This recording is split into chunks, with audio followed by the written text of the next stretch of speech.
Deutéronome 27, verset 17. Nous lisons la parole du Seigneur.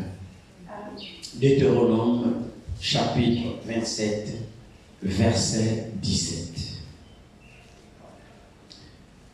Maudit soit celui qui déplace les bornes de son prochain.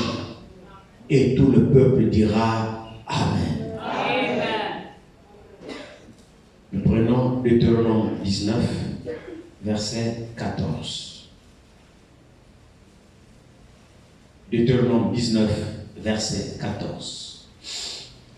Tu ne reculeras point les bornes de ton prochain, posées par tes ancêtres, dans l'héritage que tu auras au pays dont l'Éternel, ton Dieu, te donne la possession. Que le Seigneur bénisse encore sa parole. Vous pouvez vous asseoir.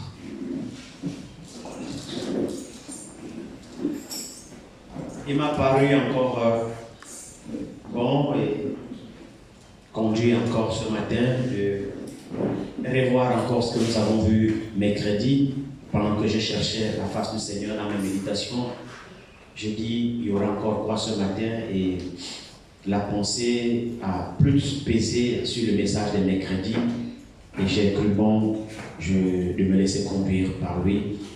Et le titre c'est « Tu ne déplaceras pas les bornes de ton prochain », les bornes des anciens autant pour moi. Tu ne déplaceras pas les bornes des anciens. Nous avons vu cela mercredi et je crois que c'est le Seigneur qui a voulu encore me mettre ça dans le cœur pour revenir là-dessus. Lui-même, il sait pourquoi. Amen. Amen. Que le nom du Seigneur soit glorifié. Amen. Vous vous sentez bien? Amen. Nous sentons la présence du Seigneur. Il a été présent dans la louange. Que le Seigneur bénisse notre frère Julie Kael. Amen. Amen. L'atmosphère spirituelle, c'est lui qui l'a créé. Mais si nous voulons voir Dieu, nous savons ce qu'il faut faire pour que Dieu descende. Si nous venons crispés comme ça, eh bien, il n'agira pas. Parce que la Bible dit, nous n'avons pas reçu un esprit de timidité, un esprit de tiédeur, qu'on est là, on a peur des uns des autres. Non, on a peur des personnes ici. Nous devons simplement l'honneur les uns envers les autres. Pas de la peur les uns envers les autres, non. Nous devons l'honneur les uns envers les autres. Alors nous nous honorons, nous nous respectons, mais nous n'avons pas peur les uns des autres. Au contraire, nous sommes des enfants des mêmes pères. Et lorsque nous sommes rassemblés, nos cœurs doivent être dégagés et chanter notre Dieu. C'est le seul endroit où nous sommes libres. C'est vrai, non? C'est le seul endroit où nous pouvons chanter, personne ne va nous déranger parce que cet endroit est consacré à cet usage-là. Pour adorer Dieu, pour le... Franchement, ça n'a aucun sens que de venir ici et puis rester bouche bée et ne pas chanter Dieu. Il serait préférable que tu restes chez toi. Parce que tu ne sais même pas ce que tu es venu faire. Mais nous venons ici pour le louer, pour lui exprimer notre reconnaissance, lui exprimer notre gratitude, lui exprimer notre joie. Frère, ce que Dieu a fait pour nous est grand. Aucun homme n'est capable de faire ce que Dieu a fait pour nous. Personne. Dieu a fait pour nous de grandes choses qu'aucun parent, ni ton mari, ni ta femme, ni tes enfants, ni ton père, personne ne peut faire. Ce que Dieu a fait pour toi. Personne. Nous devons la reconnaissance. C'est pourquoi lorsque nous venons dans cet endroit pour le servir, servons-le. Évitons d'être distraits. Qui croit que Jésus est présent? Amen. Qui croit qu'il est vivant? Mais oui, il est ressuscité et il est vivant. Amen. Et il vit où? Il a dit le monde ne me verra plus. La première venue, lorsqu'il est venu, il était populaire. Jésus était un homme populaire, il était public. Il était l'ami des publicains, il était l'ami des pécheurs, il était l'ami des prostituées. Oh, il n'empêcha personne de venir vers lui. Même si tu vois le péché comme l'eau, quand Jésus était venu, même les prostituées venaient s'asseoir avec lui, lui toucher les pieds, pleurer, ainsi de suite. Jésus n'a jamais rejeté quelqu'un. Alléluia. Il était un ami de tout le monde. Il était un ami des accablés. Il était l'ami des rejetés. Il était l'ami des perdus. Il était l'ami des gens déconsidérés dans la société. Jésus est leur ami. Amen. Il est accessible à tout le monde. Amen. Il ne rejette personne. Amen. Et nous savons qu'il est venu pour un but, pour attirer à lui tous les fatigués, tous les pécheurs, tous les perdus, tous les désespérés. Il est venu redonner de l'espoir. Et quand il l'a fait, il est mort, il a payé le prix. Quand il est ressuscité, alors maintenant là, se faisait pleuvoir à tout le monde. Amen. Non, non, non, non, non. Non, non. Tout le monde ne le voyait plus. Amen. Il se faisait seulement voir à ceux qui ont cru. Amen. Il apparaissait seulement à ceux qui ont cru. Amen. Amen. Amen. Alors c'est pourquoi il disait que le monde ne me verra pas.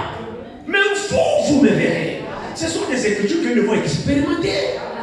Moi je crois qu'il est temps que nous puissions sortir de l'écriture et que nous puissions le vivre. Quand il dit le monde ne me verra pas, il parle de qui? Mais il parle de ses croyants. Il parle de ceux qui ne le connaissent pas. Et lorsqu'il dit vous, vous me verrez. Frère, Jésus a dit ce qu'il a voulu dire. Quand il dit que vous me verrez, ça veut dire que le croyant doit le voir. Je ne sais pas si vous le croyez aussi. Frère, le croyant doit le voir. Je ne sais pas si vous croyez aussi à l'écriture qui dit là où deux ou trois sont assemblés, mon nom, je suis au milieu d'eux. C'est parce que vous croyez à ça aussi. Vous croyez? Mais alors s'il est là, toi tu dois pouvoir dire que le Seigneur est là. Donc c'est ta relation personnelle avec lui. Ce sont les dispositions de ton cœur. C'est pourquoi quand on va dans l'église, d'autres sortent bénis, d'autres sortent comme ils sont rentrés. Mais ce n'est pas la faute à Dieu, c'est la faute à toi-même. Nous le savons déjà présent. Parce qu'il est le Dieu fidèle. Amen. Il est là présent par son esprit. Et je crois qu'il va nous parler encore ce matin. Dieu est fidèle. Fidèle même là, c'est son nom. L'homme, il est fidèle. Mais Dieu, lui, il est fidèle. Il demeure fidèle. Paul à Timothée, il dit que si nous sommes infidèles, parce que c'est notre nature, Dieu, lui, il demeure fidèle. Pour quelle raison est-il fidèle? Parce qu'il ne peut se renier lui-même. Alors ça veut dire quoi? La fidélité de Dieu consiste à ce qu'il accomplit toujours ce qu'il a dit. Amen. La fidélité de Dieu consiste du fait qu'il est toujours dans ce qu'il a promis. Amen. Quand Dieu a dit quelque chose, frères et sœurs, Dieu se tient dans ce qu'il a dit. Amen. Il ne changera pas sa parole. Il ne la modifiera pas. C'est dans cela qu'il est fidèle. Amen. Dans ses promesses et dans sa parole. Alors il nous invite alors de croire à sa parole. Si nous croyons à sa parole, alors ce qu'il a promis s'accomplit dans notre vie. Bien-aimés frères et sœurs, on ne vit pas la parole de Dieu au ciel. On la vit ici sur la terre. C'est ici, là, que Dieu a besoin de voir des fils et des filles qui lui rendent gloire. C'est ici, là, que nous devons témoigner, évidemment, que la parole de Dieu a trouvé une place dans notre cœur. C'est ici, là, que nous devons montrer au monde que Jésus n'est pas mort cadeau. Quand la Bible dit, Dieu a des fils et des filles, mais il faut que ces derniers existent. Il faut qu'il y ait des fils et des filles de Dieu. Hier, j'ai encore écouté, on va faire un petit tour et puis nous allons revenir dans notre message. On se laisse conduire. Hier, j'ai encore écouté Frère Franck par rapport à d'abord le message que nous avons écouté le dernier dimanche qui vient de le premier week-end de mois, donc dimanche, que nous avons écouté. J'ai encore écouté ça hier dans la nuit.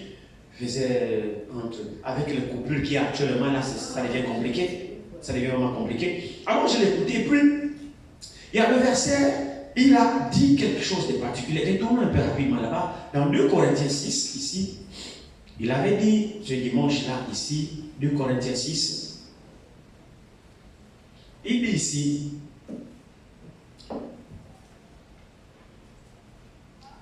partir du verset 17 de 2 Corinthiens 6. C'est pourquoi, sortez du milieu d'eux et séparez-vous, dit le Seigneur. Ne touchez pas à ce qui est impur. Votre attention, c'est bon. Je sais que nous connaissons ces passages. Je réponds. C'est pourquoi sortez du milieu d'eux. De la qui? Question. Ici, c'est la parole de Dieu qui déclare formellement. Sortez du milieu d'eux. Donc, en principe, cet appel à sortir, frère, quand la Bible dit sortez, c'est s'en éloigner de là où nous étions. Amen. Nous devons bien comprendre les Écritures. Il dit ici, sortez, c'est pourquoi sortez du milieu d'eux et séparez-vous. Donc, sortez et séparez-vous. Amen. Dit le Seigneur. Donc, ce n'est pas un apôtre qui parle. Amen. C'est le Seigneur. Donc, la volonté du Seigneur, c'est notre appel à sortir, c'est pas tout, et de nous séparer. Amen. Maintenant, observez ceci. Il dit, ne touchez pas à ce qui est impur. Voyez, et, conjonction de coordination. Et je vous accueillerai. Amen. C'est des écritures que nous connaissons, mais souvent, nous ne prêtons pas attention. Nous les récitons souvent comme des perroquets, mais nous ne comprenons pas grand-chose. Mais quand Dieu nous accorde la grâce, comme nous avons vu vendredi, dans Luc 24, verset 45, il a ouvert l'esprit afin qu'il comprenne les Écritures. Amen. Il faut que le Seigneur aussi nous ouvre l'esprit à notre tour pour nous permettre de comprendre les Écritures. Parce que si le Seigneur ne nous ouvre pas l'esprit, frère, ben, nous comprendrons intellectuellement, nous comprendrons de façon théologique, mais pas selon la révélation. Amen. Alors ici, il dit, et je vous accueillerai. Donc la condition pour que le Seigneur nous accueille, c'est d'abord de sortir et de nous séparer. Amen. Ensuite, ne pas toucher à ce qui est impur. Donc cette séparation consiste dans la sanctification. Amen. Amen. Amen. Rien d'impur. Amen. Quand nous nous séparons, alors l'étape suivante, c'est de se sanctifier. Donc ne plus toucher à ce qui est impur. Ce qu'on appelle péché ne doit plus être notre compagnon. Alors maintenant il va nous accueillir, c'est-à-dire qu'il va nous recevoir. Maintenant regardez très bien ici, il dit, je serai pour vous un père et vous serez pour moi des fils et des filles, dit le Seigneur Tout-Puissant. Et là, le frère disait, il dit non, notre appel à sortir. Le problème avec nous, c'est que quand nous sommes sortis, nous ne sommes pas séparés. Quand nous sommes sortis, maintenant nous marchons de nouveau dans nos propres voies. Et c'est ça là où se trouve l'église aujourd'hui. Nous disons que nous sommes séparés. Nous disons que nous sommes peu dans le monde. Mais quand nous marchons, frère, le frère disait que quand nous sommes sortis maintenant, c'est nous devons maintenant marcher dans l'obéissance. Dans l'obéissance à la parole de Dieu. C'est pas sortir pour marcher selon nos voies. C'est pas sortir pour marcher dans nos dénominations. C'est pas sortir pour marcher selon nos convictions. Non. Il s'agit de sortir pour marcher maintenant dans l'obéissance à sa parole. C'est alors que nous serons purifiés et qui nous accueillera. L'appel à sortir, c'est une séparation totale. Amen. La Bible n'a pas dit sortez et marchez en parallèle. Non. Parce que souvent, certains moments, nous marchons en parallèle avec le péché, avec le monde. On est voisins, tu marches, le monde, vous marchez. Non, ce n'est pas en parallèle. C'est-à-dire que tu prenais une certaine direction, maintenant quand Dieu t'appelle, tu changes de direction. Donc tu marches à l'opposé de la direction que tu as là. Il s'agit d'un changement radical. Amen. Pas un semblant de changement, un changement radical dans le comportement, Oui. dans le langage, Amen. dans la vie, Amen. dans la pratique, dans les compagnons. Amen. Frères et sœurs, c'est la vérité. Amen. Si j'avais des amis dans le monde avec qui je marchais, maintenant que j'ai cru, je me suis séparé, frère, je ne peux plus marcher avec ces amis-là. Bon, prenez ça comme vous voulez. C'est ça la parole de Dieu. C'est un changement radical.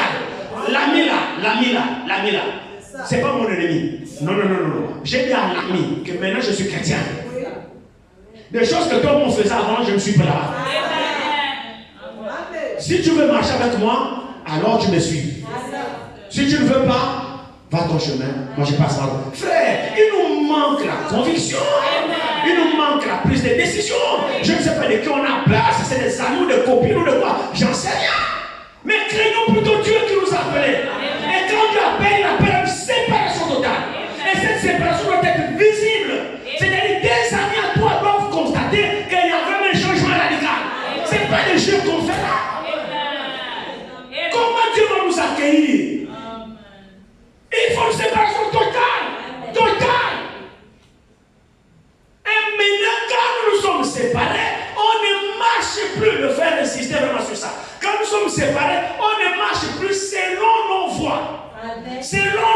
penser. Non. On marche maintenant dans l'obéissance à la parole. C'est vrai. Et c'est là que le changement va pouvoir s'opérer. Mais souvent, nous avons parlé vendredi même du langage. Vous vous souvenez? Que le chrétien a un langage. Quand nous sommes séparés en tout. Aujourd'hui, c'est compliqué de voir des chrétiens. Nous parlons de l'évangile de la foi. D'accord? Nous parlons ici de l'évangile de la foi. Nous ne parlons pas de l'évangile des églises. Non. Nous ne parlons pas de l'évangile de l'Ouest. Nous parlons de l'évangile de la foi.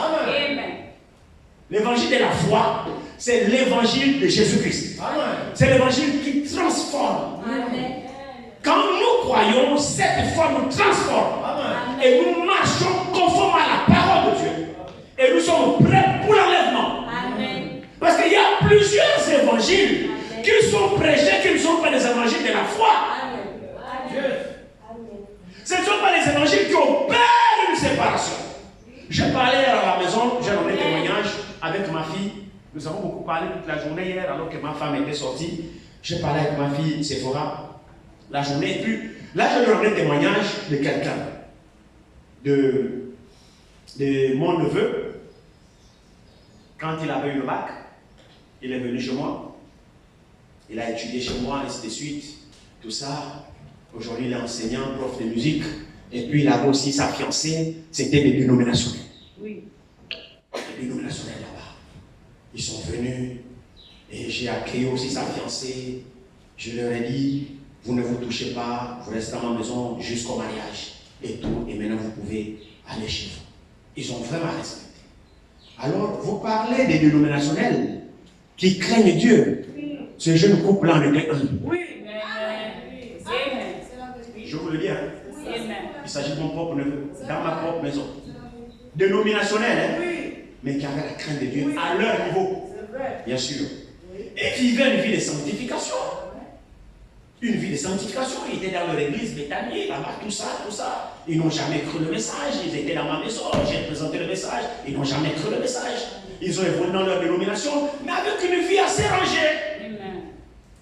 À la lumière de ce qu'ils ont reçu. La femme porte ses pantalons, elle chante à l'église, il paraît même qu'elle dirige aussi à un certain moment. C'est selon la lumière qu'ils ont reçue. Donc là, c'était à leur niveau. Ça, c'est pas l'évangile de la foi. Amen. Nous, ici, nous parlons de l'évangile de la foi. Attendez, je pensais peut-être que... Regardez l'évangile de la foi. Prenons Romains 16. Romains 16 nous dit ici. Frère, il y a évangile et évangile. Romains 16.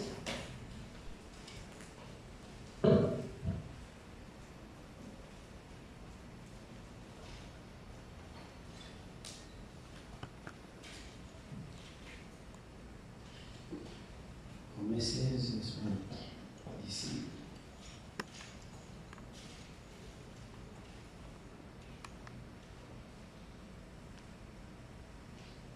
Commençons à partir du verset 24. Il dit ici: que la grâce de notre Seigneur Jésus-Christ soit avec vous tous. Amen. À celui qui peut vous affermir, selon mon évangile et la prédication de Jésus-Christ, conformément à la révélation du mystère caché pendant les siècles. Vous avez entendu ça? Mais manifesté maintenant par les écrits des prophètes, d'après l'ordre du Dieu éternel, et porté à la connaissance de toutes les nations, afin qu'elles obéissent à la foi. C'est-à-dire, cet évangile est contenu à l'intérieur le mystère de Christ, que les dénominations n'ont pas. Amen. Mais que l'épouse a reçu la révélation de ce mystère.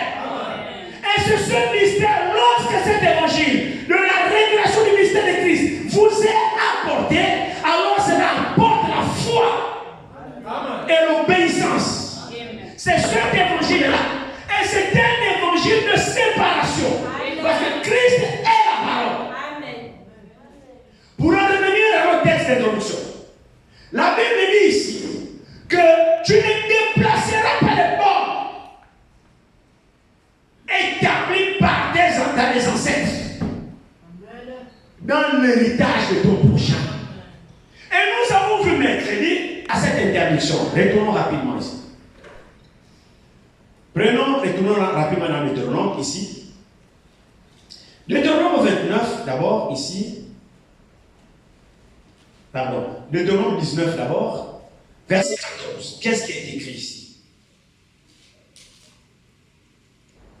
Deutéronome 19 verset 14. L'écriture nous dit ici, il dit: tu ne reculeras point les bornes de ton prochain, posées par tes ancêtres, dans l'héritage que tu auras au pays dont l'Éternel ton Dieu te donne la possession. Amen. Ça, c'est l'interdiction. Maintenant, voici la malédiction qui suit. Deutéronome 27, verset 17. Maudit soit celui qui déplace les bornes de son prochain. Et tout le peuple dira Amen. Amen. Amen.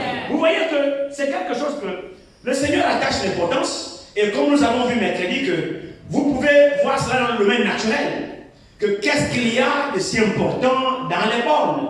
Et nous savons que les bornes, nous connaissons le terrain. Les bornes, ce sont les limites. Les limites que l'on dresse, qui mettent une séparation entre toi et le voisin. C'est ça les limites, les bornes. Quand on achète un terrain, on le borne.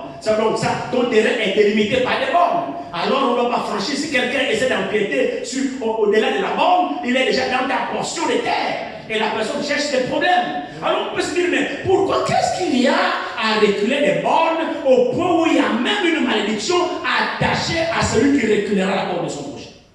Parce qu'ici, Deutéronome 27, nous dit, maudit soit celui qui déplace les bornes de son prochain. Et tout le peuple dira Amen. Donc il y a une malédiction attachée là-dessus. Donc ça devait être quelque chose d'important. Ça devait être quelque chose d'important. Que Dieu attache le prix à ce que cela soit forcément respecté. Et nous avons vu, pour ne pas tirer en l'air, nous avons vu que les choses naturelles sont le type de choses spirituelles. De même que dans le naturel, Dieu a donné des limitations par rapport au territoire d'Israël, par rapport aux bornes qu'il a fixées, et chacun devra respecter les bornes de son voisin, ne pas aller au-delà des limites bornées. De même aussi dans le spirituel, nous avons aussi également un héritage. Et souvenez-vous que l'héritage du peuple d'Israël était la terre que Dieu a promise à Abraham, à Isaac, à Jacob. Et Josué a donné l'héritage à chaque tribu. Et chaque tribu devait garder son héritage. Et l'héritage, là, c'était quoi? C'était une portion de terre qui lui était assignée avec des délimitations. Maintenant, suite à cela, Dieu m'a dit, tu ne reculeras pas la borne de ton prochain. Amen. Donc, Dieu veillait à ce que les limites et les frontières soient respectées. Alors, l'héritage d'Israël était un héritage naturel, un héritage physique. C'était la terre en héritage. Maintenant, comment nous allons appliquer cela dans le spirituel avec l'Église? Parce que souvenez-vous, nous sommes aussi également l'Église de Dieu. Nous sommes aussi également le peuple de Dieu. Le même Dieu qui a conduit Israël, le même Dieu aussi nous conduit. Ce que nous ne savons pas, c'est que tout ce que Dieu a fait, mon frère, ma soeur, avec l'Israël dans le naturel, le même Dieu fait la même chose avec toi, avec moi, dans le spirituel. Le problème, c'est que nous ne voyons pas assez. Parce que l'une des plus grandes révélations, c'est quoi? La plus grande révélation de tout le temps, c'est quoi? C'est que le Yahweh de l'Ancien Testament, c'est le Jésus du Nouveau Testament. Amen. Il n'y a pas trois dieux. Il n'y a pas quatre dieux. Il n'y a pas Dieu le Père, Dieu le Fils, Dieu le Saint-Esprit. Il n'y a qu'un seul Dieu qui est au-dessus de tous, parmi tous et en tous. Donc il est Père quand il est au ciel. Il est Fils quand il est venu sur la terre, au travers de Jésus-Christ quand il est né. Et il est Saint-Esprit quand il est en chacun de nous dans l'Église. Mais c'est le même Dieu, pas trois dieux. Donc c'est ça la grande révélation. Le Yahweh de l'Ancien Testament, la grande colonne de feu qui conduisait Israël de façon visible, et bien c'est le même Jésus. Amen. C'est le même Saint-Esprit qui est encore là ce matin parmi nous. Mais nos yeux charnels ne le voient pas. Mais il a dit là où deux ou trois sont assemblés à mon nom, je suis au milieu d'eux. Par son esprit, il est présent. Nous devons croire ces choses. Mais sauf que nos yeux charnels ne peuvent pas le voir. Mais par les yeux spirituels, on peut le voir. C'est vrai, non? Amen. Alors les mêmes instructions, il les applique également aussi à toi et à moi. Parce que c'est le même Dieu, c'est le même Jésus. Alors notre héritage dans l'Église, qui nous a aussi confié, qui ne veut pas voir que les bornes soient repoussées, que les bornes soient déplacées. Sinon, celui qui déplacera les bornes, il y a une malédiction qui est frappée dessus. On est bien d'accord? Alors notre héritage à nous, l'Église aussi, nous en avons aussi un. Amen. Que Dieu veille à ce que les bornes aussi ne soient pas déplacées. Notre héritage, c'est ceci, la Bible que vous voyez ici. Amen. Voici l'héritage de l'Église. Amen. C'est la Bible. N'allez pas chercher ailleurs. Amen. L'héritage de l'Église, c'est la Bible. Amen.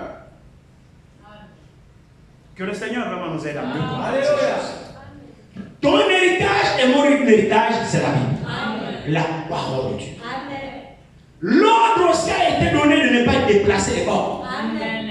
C'est-à-dire ne pas ajouter, ne pas retrancher. Amen. Gardons les bornes établies par les anciens. Amen. Or, nous avons un vrai problème. Dieu, mon frère, ma soeur, ne change pas. Et il ne changera pas à cause de toi. Dieu demeure fidèle. Amen. Il respecte sa parole. Dieu lui-même, il a foi dans sa parole. Amen. Parce que lui-même, il a accompli sa parole. Alors il veut que toi aussi, tu aies foi dans cette même parole. Amen. Nous ne pouvons pas voir Dieu, expérimenter Dieu, si nous ne restons pas dans les bornes Amen. établies par Dieu. Amen. Nous adorons Dieu en vain. Amen. Nous le servons en vain. Amen. Ceci est important, frère. Vous savez, il y en a, la séduction aujourd'hui a atteint son point le plus comble, que les gens se confient aux miracles, les gens se confient aux signes, les gens se confient aux prodiges. Frères et sœurs, vous perdez votre temps. Amen. Ce n'est pas ça l'essentiel aujourd'hui. Amen. L'essentiel, c'est la parole. Amen. Voici votre héritage que vous devez garder jalousement. C'est la parole de Dieu. Or, la séduction est tellement grande. Pourquoi? Parce que les gens font des miracles au nom du Seigneur, les gens prophétisent au nom du Seigneur, les gens guérissent les malades au nom du Seigneur, tout ça. Et il y a beaucoup aujourd'hui qui quittent la parole pour suivre les miracles. Amen. Ça fait vraiment pitié. Amen.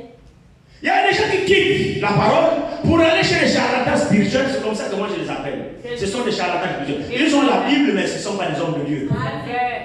Non. Ce ne sont pas des hommes de Dieu.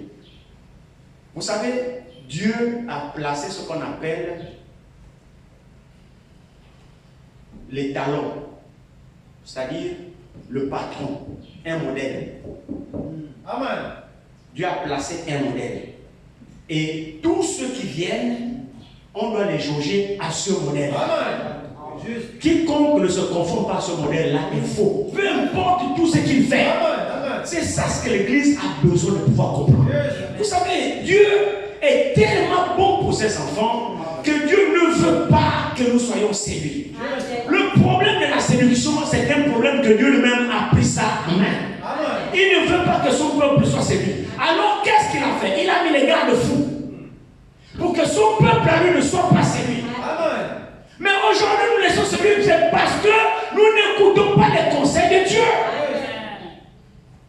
Notre adversaire, c'est l'adversaire de Dieu. Vous savez, le péché n'a pas commencé sur la terre. Le péché a commencé au ciel. Qu'est-ce que le péché? L'incrédulité à la parole de Dieu. Amen. Quelqu'un pose la question, pourquoi est-ce que Dieu a créé le diable? Non. Dieu n'a jamais créé le diable. Amen. Qu'on ne vous mentez pas, Dieu n'a jamais créé le diable. Non. Dieu n'est pas le créateur du diable. Dieu a créé Lucifer.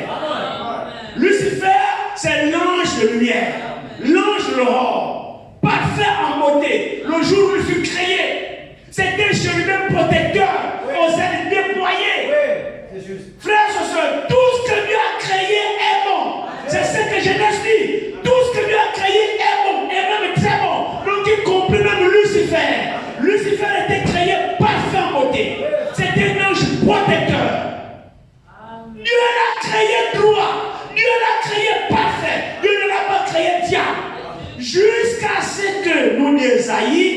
que nous dit Ézéchiel, jusqu'à ce que l'iniquité soit trouvée dans son cœur. Il a développé dans son cœur les pensées. Quelles sont ces pensées? C'est parce qu'il a vu Dieu, son créateur, être adoré par des anges. Il a vu au ciel comment Dieu était vénéré. Il a vu au ciel comme un grand roi. Alors il a envié ça. Comment on adorait Dieu, comment on se prosternait, comment on servait, comment. Il a vu toute cette gloire. Alors Lucifer, qui était une créature, a envié Dieu. Et il a voulu être comme Dieu. Il a commencé à développer de mauvaises pensées d'orgueil dans son cœur. Et en mettant ses pensées en exécution, il est devenu diable. C'est lui-même qui est devenu diable par les pensées qu'il a développées. Dieu ne l'a pas créé en tant que diable. Alors ce combat a commencé depuis dans le ciel. Et comme lui connaissait tellement Dieu, il avait la connaissance de Dieu plus que beaucoup parmi nous. Le diable n'est pas un athée. Le diable n'est pas un incroyant. Le diable sait que Dieu existe. Parce qu'il l'a vu, il le sait et il tremble. Et le diable connaît comment Dieu travaille. Le diable connaît comment Dieu agit. Alors avec cette connaissance-là, il l'a imité. Plus qu'il détient le pouvoir. Vous voyez quand Dieu donne, il ne retire pas. Non. Quand il a créé Lucifer, Lucifer était puissant.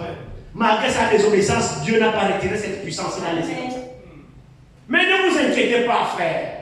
S'il est Dieu, et si c'est lui qui a créé Lucifer, alors Lucifer ne l'a pas contourné. Non. Quand Dieu créait Lucifer, cet ange parfait en beauté, quand Dieu le créait, Dieu savait que Lucifer que j'ai créé là deviendrait diable. Ne vous inquiétez pas, ce sujet, Dieu le savait. Maintenant vous allez me dire, mais alors dans ce cas, pourquoi il ne l'a pas empêché? Non, Dieu n'empêche pas. Dieu n'empêche pas. Est-ce que Dieu peut te contrôler? Non. Je te pose la question, est-ce que Dieu peut te contrôler? Non. Vous êtes sûr que Dieu ne peut pas vous contrôler? Oui. Entendez-vous vous-même. Parce que j'entends les non, les oui. Est-ce que Dieu peut vous contrôler? Oui. Vous hésitez. Vous n'êtes pas certain. Dieu peut contrôler, non? Oui. C'est quoi les figures là? Dieu peut contrôler, non? Oui. Il peut le faire? Oui. Mais bien sûr que si, frère. Attends, vous pensez que Dieu ne peut pas vous contrôler? Vous prenez Dieu pour qui? Dieu peut vous contrôler. C'est vrai, non? Alors nous sommes tentés de croire, mais alors pourquoi il n'empêche pas d'aller pécher?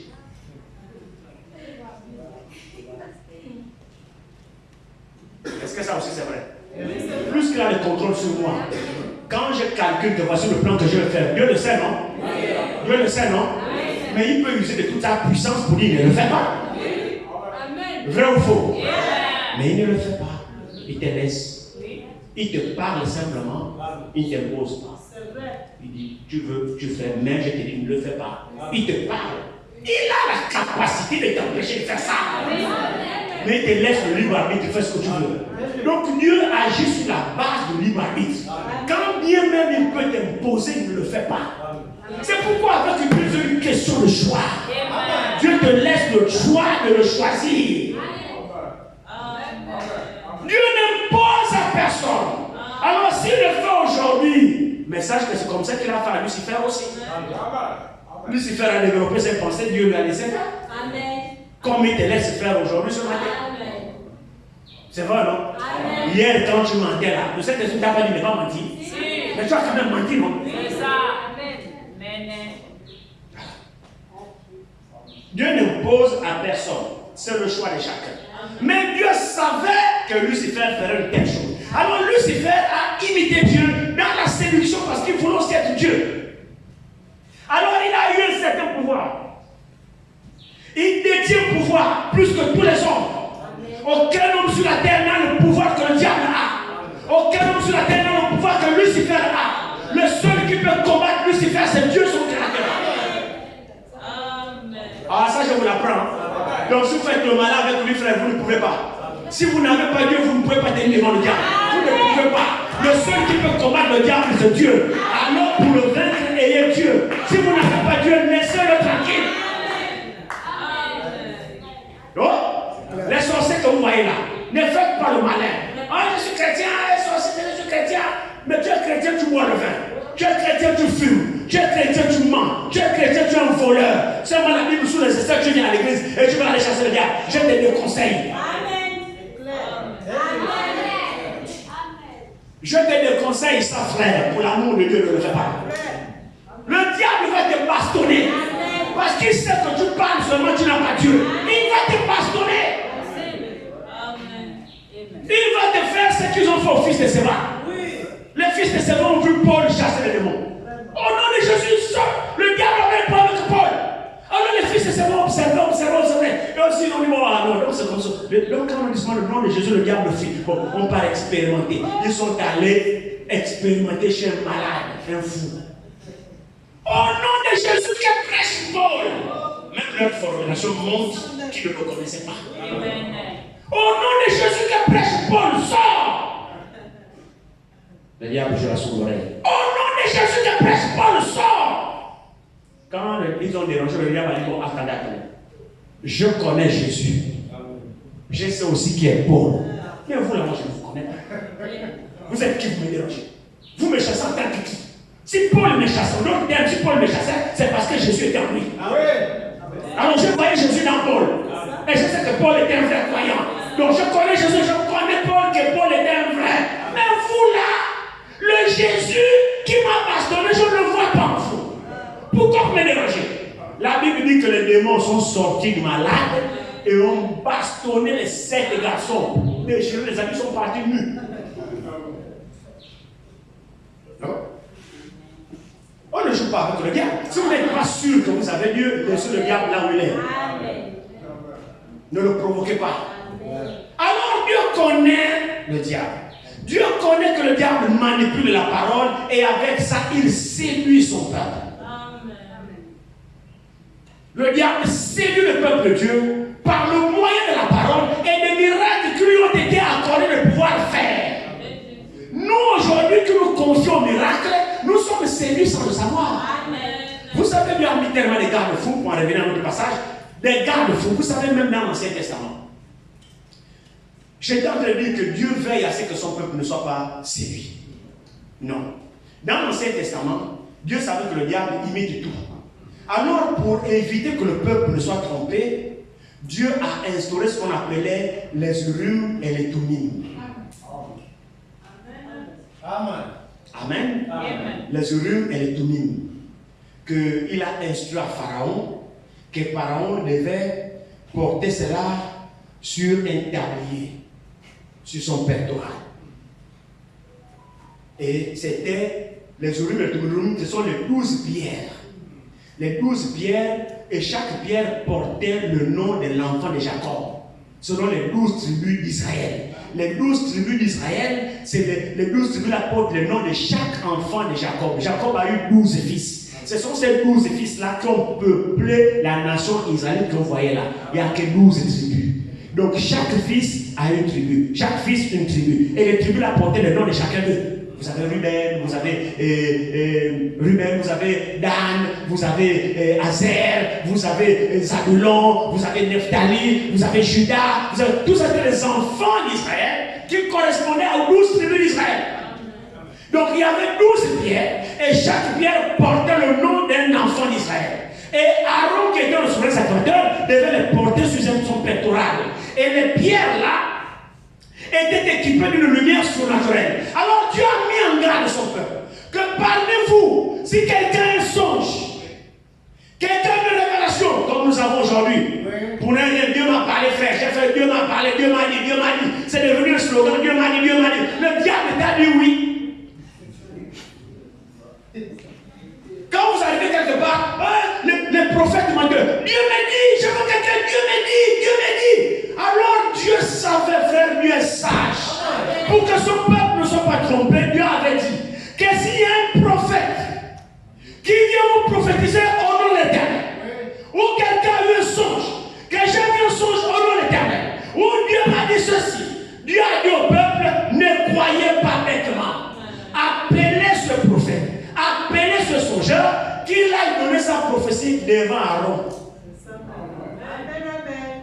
Aaron se tient seulement là, debout. Il met le pilier, les 12 pierres là. Il se tient là seulement debout comme ça. Dans le cas de révélation, ton songe. Oh, j'ai dormi, j'ai vu qu'il y a l'avion qui a fait ceci, et puis l'avion voulait tomber. Quand ça arrivait, ça a voulu raser le sol, et puis ça dévie comme ça, et puis ça monte. J'ai dit n'importe quoi. Alors, plus que lui qui a fait son songe, tu n'étais pas avec lui. Maintenant, pour savoir que ça vient de lui, il raconte ce songe-là devant. Aaron reste là.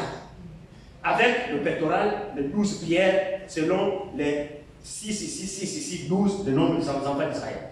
Et c'est équipé de lumière surnaturelle.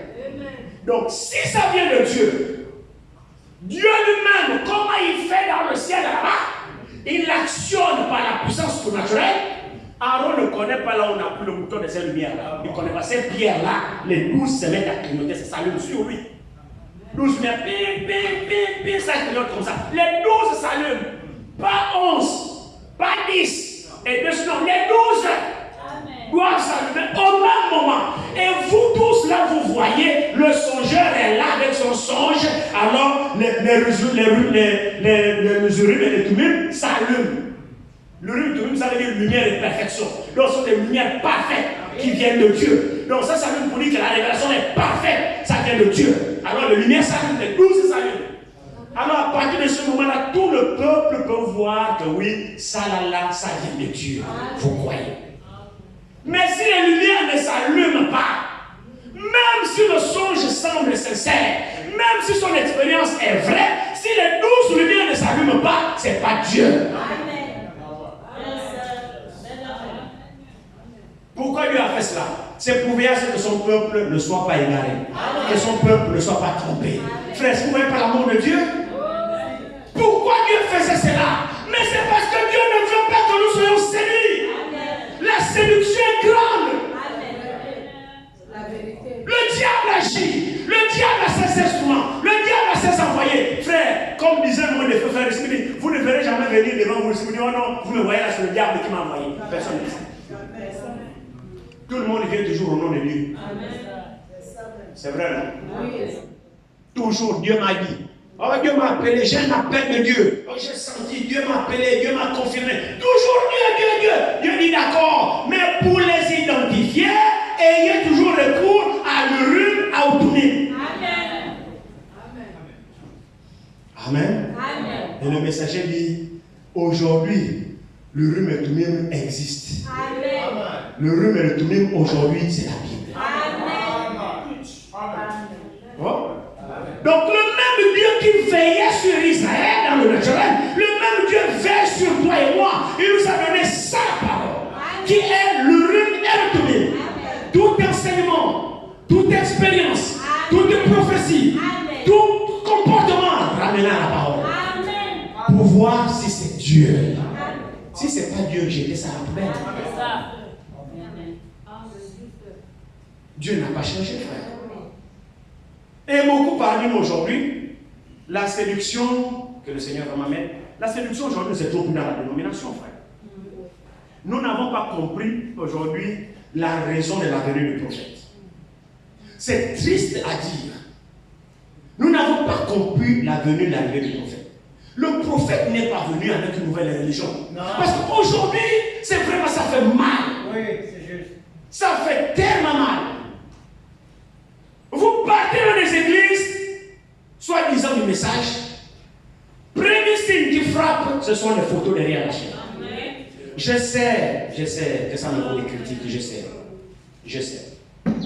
Je suis taxé dans la ville, dans le pays de ne pas voir le message, tout ça je sais. Parce que quand ils viennent ici, le soi-disant signe du message, c'est la photo de Jésus d'Hoffmann, et la photo de la colonne de feu sur la tête de Frère Branham, et la photo de la nuée. Donc dans toutes les églises de Branham, vous voyez ces trois photos-là. Ah, c'est le message. Mais quel message?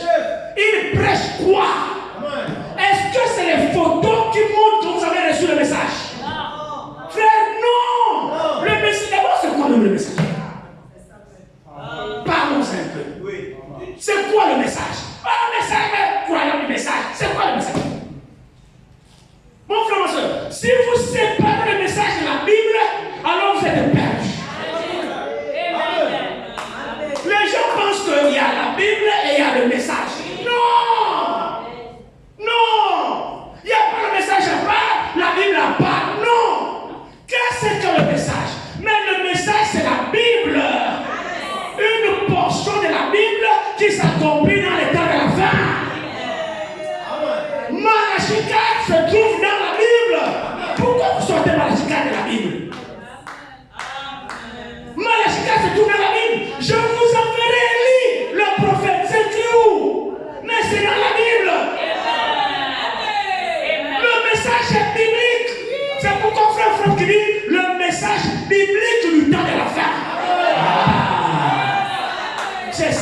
bonne interprétation. Le message biblique du temps de la fin. Ne sortez jamais le message de la Bible. Vous trouvez chez les fanatistes aujourd'hui, ils n'ont même plus la Bible. Hein? C'est les projets. Tu lis la Bible, oh frère, la Bible est révélée. Le poète révèle la Bible. Non, c'est maintenant les brochures. Quel égarement. Amen.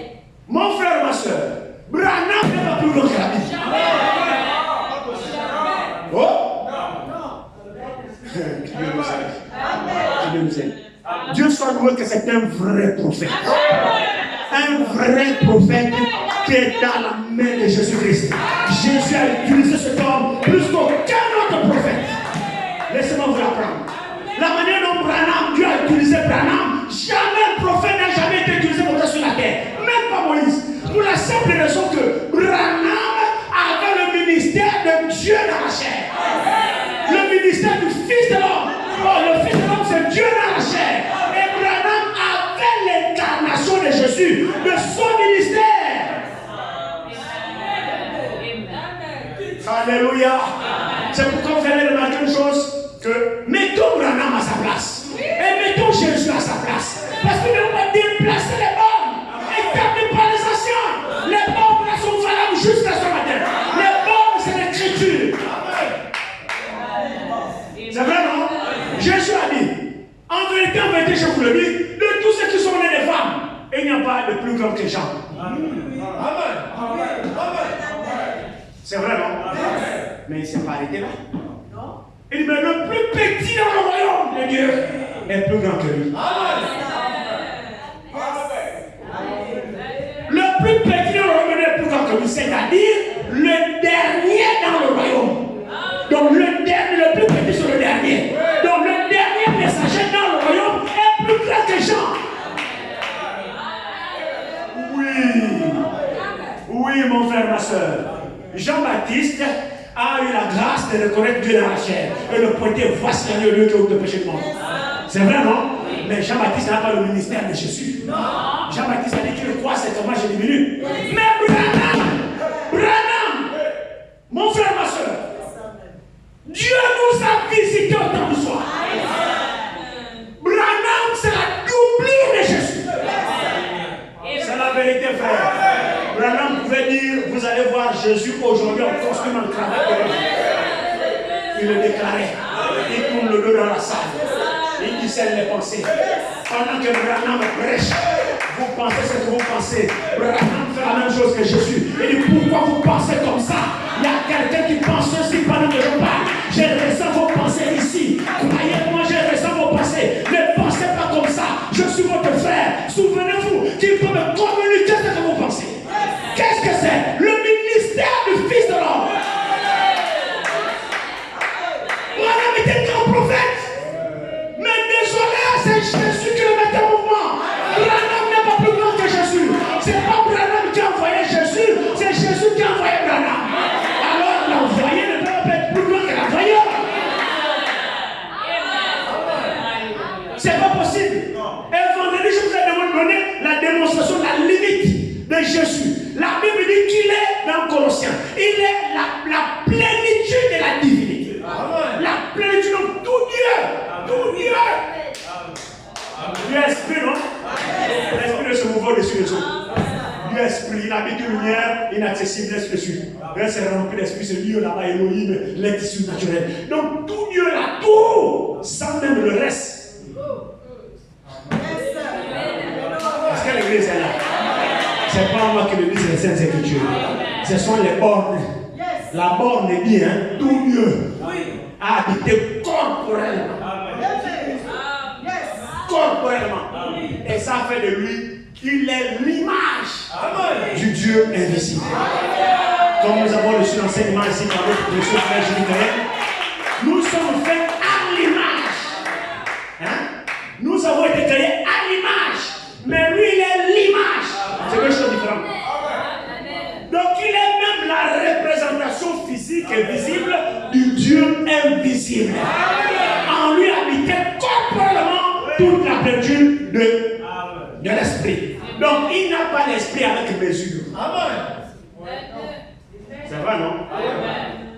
Pour la simple raison qu'il est né sans péché. Amen. Donc son corps était constitué de recevoir toute la plénitude de la divinité parce que son corps est saint. Son corps, c'est la parole. Mais le corps de Branham, ce n'est pas la parole. Les gens qui disent que Branham est la parole, fait blasphémer.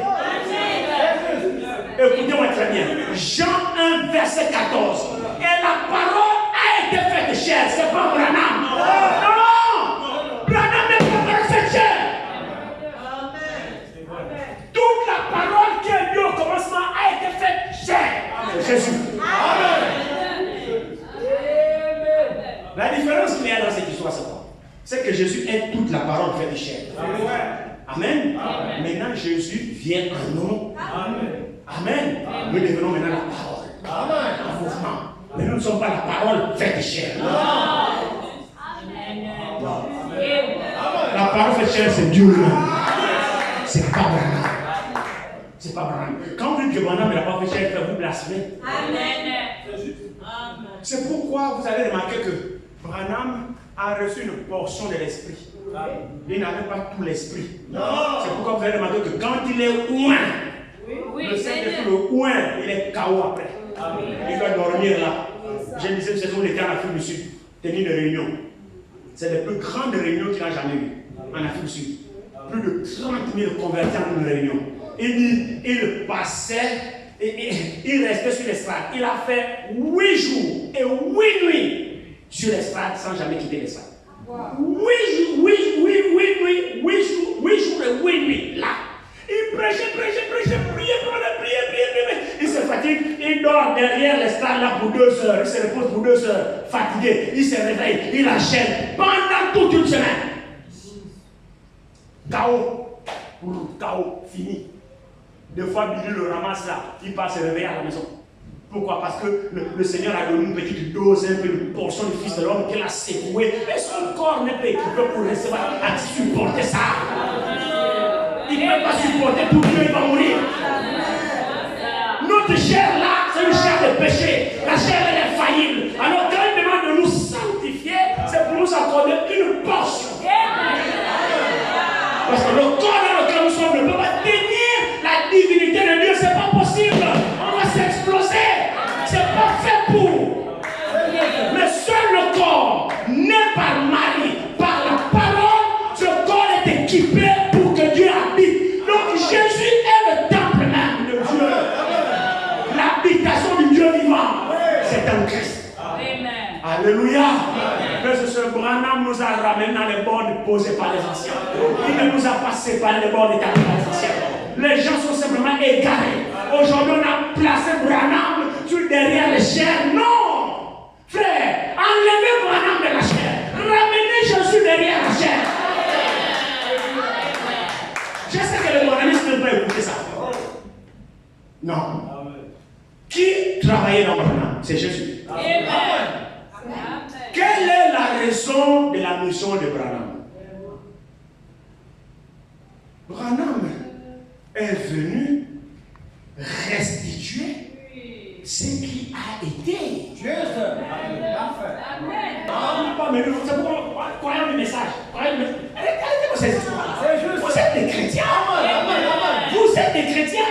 Amen. Croyez le message. Croyez le message. Quel message? Demandez-lui quel message. Le message biblique dans la fin, oui. Oui. Qu'est-ce que c'est? Dieu, les bornes comme nous avons vu mercredi. Ces bornes-là ont été déplacées. Amen. Donc les limites ont été déplacées par des pères lycéens. Ils ont amené des faux enseignements. Amen. C'est vrai? Amen. Parmi lesquels Dieu le Père, Dieu le Fils, Dieu le Saint-Esprit. Pendant que la Bible dit il y a un seul Dieu. Et ils ont trouvé droit. Hein? La borne disait, répandez-vous et que chacun de vous soit baptisé au nom de Jésus-Christ pour le pardon de vos péchés et vous recevrez le nom du Saint-Esprit. C'est la borne posée par les anciens. Les catholiques sont venus, ils ont dit non. Faites d'abord le catéchisme et faites des études de catéchisme. On va vous poser des questions, la cure d'âme, et après on va te baptiser dans le titre de Père, Fils et Esprit. par aspersion. Qu'est-ce qu'ils ont fait? Ils ont déplacé la mort. Amen. La Bible dit, mon frère l'a même lu tout à l'heure au début de son introduction, 1 Timothée, chapitre 2, verset 5. Car il y a un seul médiateur entre Dieu et les hommes, Jésus-Christ homme. C'est la mort établie. Amen. Les religieux sont venus, Marie, prie pour nous pauvres pécheurs. Maintenant, notre mort, amen. Ils ont trouvé d'autres intercesseurs.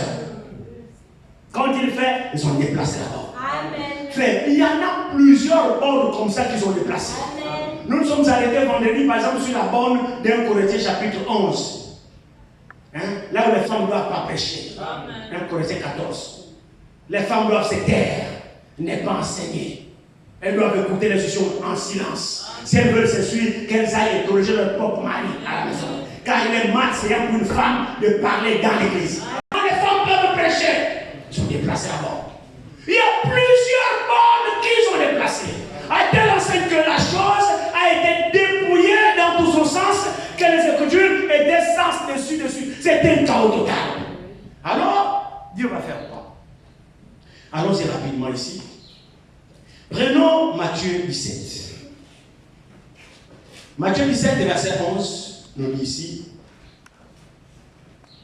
Matthieu 17, verset 11, il dit, il répondit, 2 points. Lisons même un peu plus haut ici. Verset 7. Mais Jésus s'approchant, les toucha et dit, levez-vous, n'ayez pas peur. Ils levèrent les yeux et ne virent que Jésus seul. C'est merveilleux. Hein? Amen. On peut peut-être lire au début pour mieux comprendre cette histoire. Prenons le premier verset de Matthieu 17.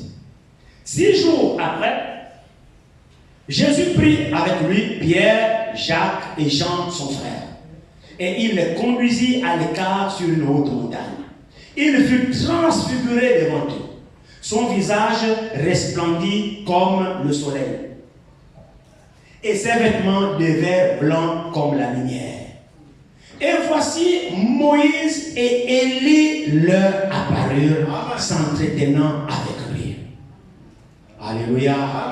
C'est une image très importante. Et nous savons que tout ce que le Seigneur faisait, c'était un enseignement. Vous le croyez? Tout ce que le Seigneur faisait, c'était un enseignement. Le Seigneur voyait évidemment dans le cœur des Juifs cette préoccupation qui était en eux. Parce que le Juif ne croit qu'à ses prophètes. Oui.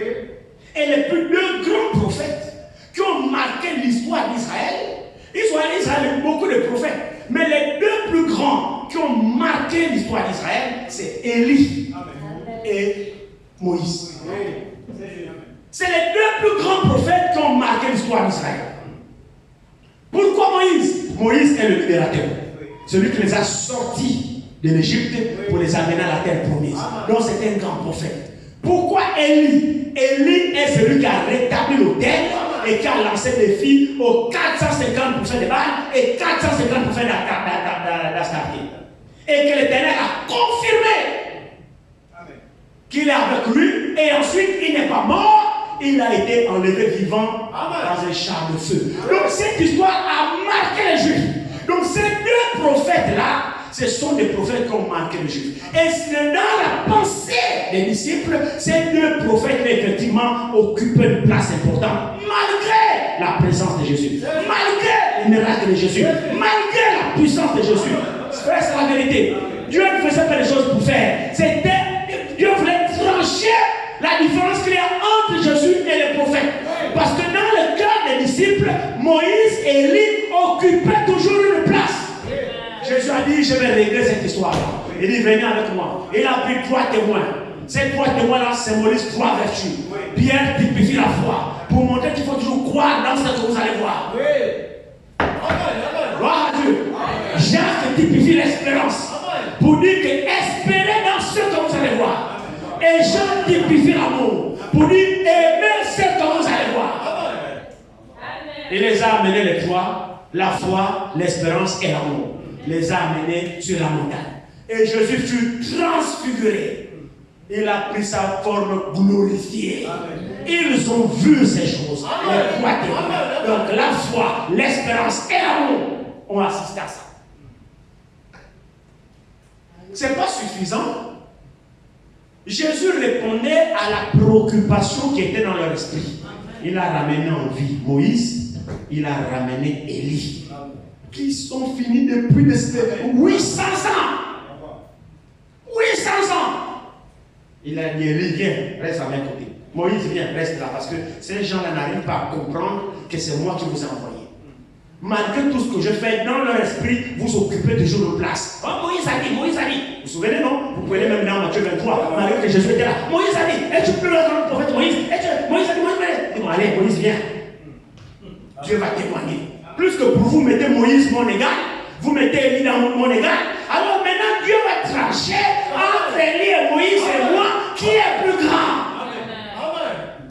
C'est pourquoi la montée de la transfiguration, cette image-là s'est produite, c'était pour ôter la confusion qui était dans l'esprit. Ne voyez-vous pas que vous n'allez pas mettre un prophète à côté de Jésus? L'enfant Branham est épargné. Remarquez que quand il est Moïse, on t'appelle, les trois témoins étaient là, stupéfaits par la vision.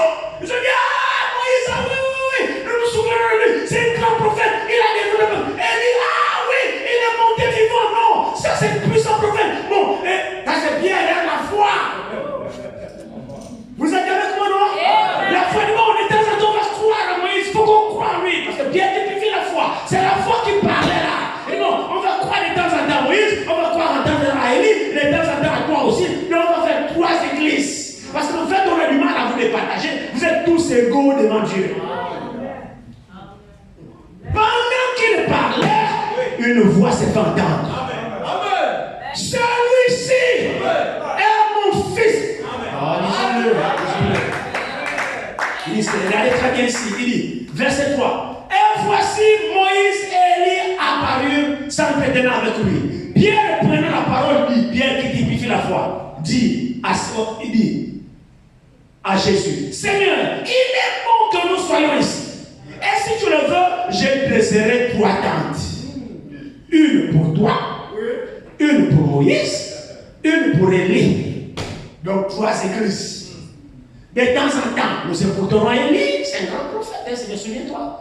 De temps en temps, nous écouterons Moïse, c'est dans la mer rouge et tout ça, la manne, c'est un grand prophète. De temps en temps, toi aussi, tu as multiplié les pains, tu as réussi dans ça, toi aussi tu es grand. Bon, en parlant vous 3 là, non. Vous êtes vraiment égaux, vous êtes égaux, on va vous traiter équitablement. Oh. Mais ces choses-là sont écrites, c'est pour notre instruction. Alors regardez très bien la réponse divine ici. Qu'est-ce qu'il dit? Comme, verset 5, comme il parlait encore, une nuée lumineuse le couvrit. Et voici une voix s'est fait entendre de la nuée. Cette parole. Celui-ci, pas ceci. Hein? Celui-ci est mon fils. Pas simple fils, bien-aimé. Vous voyez le qualificatif? Nous sommes tous des fils, mais je ne sais pas si nous sommes tous les bien-aimés du Seigneur, je ne sais rien. Chacun connaît sa relation. Mais là, il dit, celui-ci là, est mon fils, bien-aimé. C'est vrai, non? Il dit, en qui j'ai mis toute mon affection. Écoutez-le.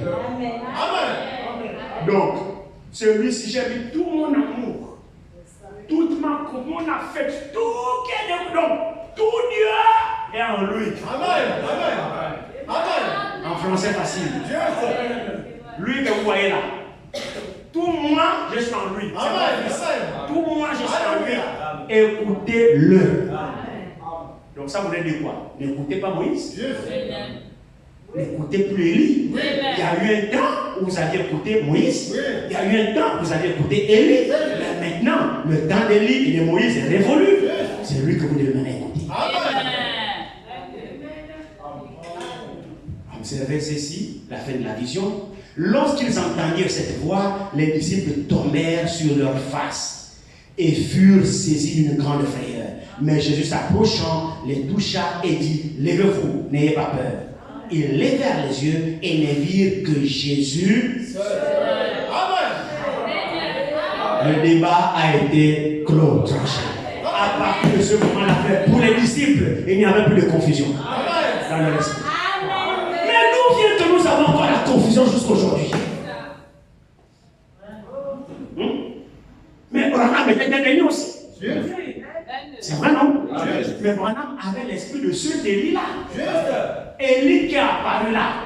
Branham avait son esprit. Parce que Branham était un Élie aussi. Avec l'esprit de l'Élie, le typique là, était dans Branham. Parce que l'esprit d'Élie, Dieu l'a envoyé se manifester sur la terre pendant 5 fois. Avec 5 personnages différents. Donc Branham était un Élie. Jean-Baptiste était un Élie. Le nom de famille de Jean-Baptiste était Jean, mais l'esprit qui agissait en lui était l'esprit d'Élie. Le nom de Branham, le nom de famille c'est Branham, mais l'esprit qui agissait en lui était l'esprit d'Élie. Oh. Dieu a prévu 5 fois l'esprit d'Élie sur la terre. Première fois c'est avec Élie le Tishbite, deuxième fois c'est avec Élisée le disciple d'Élie, troisième fois c'est avec Jean-Baptiste, quatrième fois c'est avec Branham, cinquième fois c'est avec le même Élie qui retournera avec Moïse en Israël. Dans Apocalypse chapitre 11. Amen. Alors ici, Jésus a tranché le débat. Branham était un Élie. Ce même débat-là, aujourd'hui, les frères doivent se servir de la montagne de la transfiguration. Parce que c'est une borne aussi qui a été posée ce jour-là. Qu'il ne faut pas déplacer. C'était quoi la borne? Écoutez Jésus seul. C'est quoi la borne? Il est celui le seul qui est plus grand. C'est la borne qui avait été établie ce jour-là par Dieu lui-même. Hein? Ne mettez pas en place à côté de lui Moïse ou Élie. Ne le faites pas, frère. Ne le faites pas. Jésus est incomparable. Jésus est Dieu. La tombe de Branham est encore à Jeffersonville. C'est l'enterré avec ses os pourris. Mais il a la vie, ne vous inquiétez pas, il fait un prophète. Et gloire à Dieu parce qu'il est resté fidèle dans la mission que Dieu l'a confiée. Le confus, ce n'est pas Branham. Le confus, ce sont les Branhamistes. Branham était serviteur de Dieu. Il nous attend. Et c'est ce message qu'il a apporté que nous relayons jusqu'à toute la terre habitée. Le message apporté par Branham. Ce message, c'est le message biblique du temps de la fin. Que les Éphésiens sont en train de relayer parce que les bornes ont été déplacées. Alors Branham a été envoyé pour restituer les bornes. Parce que ce qui est écrit ici, c'est que verset 10 ici, regardez très bien, verset 9, comme ils descendaient de la montagne, Jésus leur donna ce ordre: ne parlez à personne de cette vision jusqu'à ce que le Fils de l'homme soit ressuscité des morts. Les disciples lui posèrent cette question: pourquoi donc les scribes disent-ils qu'Élie doit venir premièrement? Amen. Amen. Vous voyez que il est Dieu. Vous voyez que il a fait exprès de faire monter Élie et Moïse. Parce qu'il savait exactement dans les disciples qu'il croyait à ces prophètes. Et les disciples savaient qu'Élie doit venir. Ils le savaient. Maintenant, regardez très bien. Écoutez la réponse de Jésus. Il dit ici, verset 11. Il répondit: il est vrai qu'Élie doit venir et rétablir toutes choses. Amen. Vous avez entendu ça? Amen. Jésus dit: il est vrai qu'Élie doit venir et rétablir toutes choses. Amen. Mais je vous dis qu'Élie est déjà venu, qu'ils ne l'ont pas reconnu. Amen. Et ils l'ont traité comme ils ont voulu. De même, le Fils de l'homme souffrira de leur part. Prenons aussi Marc 9. Marc 9.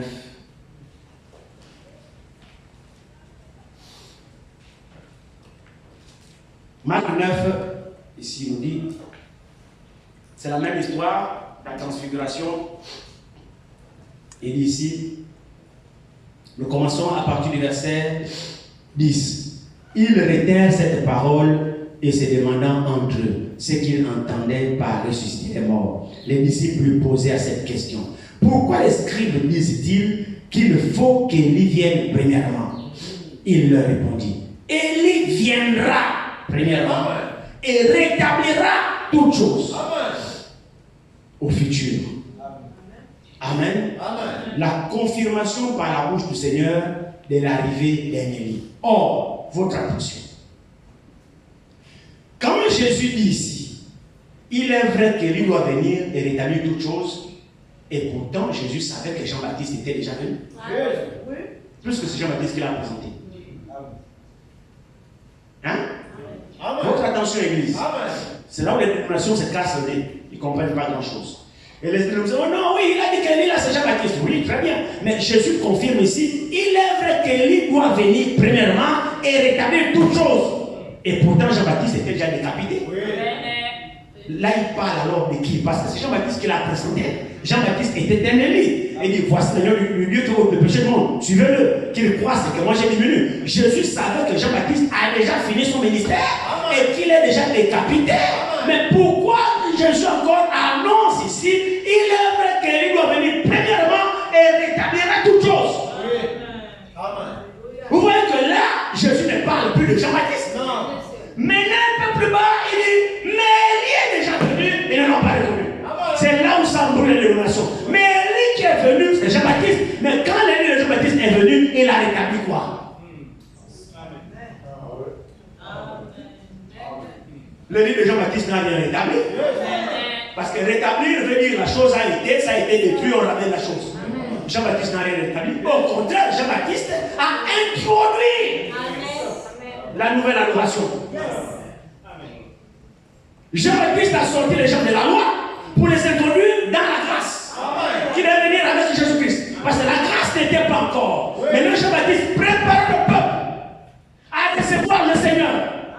C'est pourquoi il dit, préparez-moi un chemin, préparez mon peuple pour qu'il me reçoive. Donc Jean-Baptiste était le préparateur du peuple d'Israël pour recevoir le Seigneur dans la nouvelle adoration. Jean-Baptiste n'a rien établi. Amen. Mais Jésus annonce ici, dans Matthieu 17, verset 11, confirmé dans Marc 9, verset 12, qu'il y a un Élie qui doit venir pour rétablir toutes choses. Donc il fallait que les choses d'abord soient détruites. Soient détruites. Et cet Élie-là n'est rien d'autre que Frère Branham. Maintenant vous comprenez la mission de Frère Branham. Frère Branham, même quand vous prenez même, vous voyez, ça va ensemble. Matthieu 17, 11. Marc 9, 12.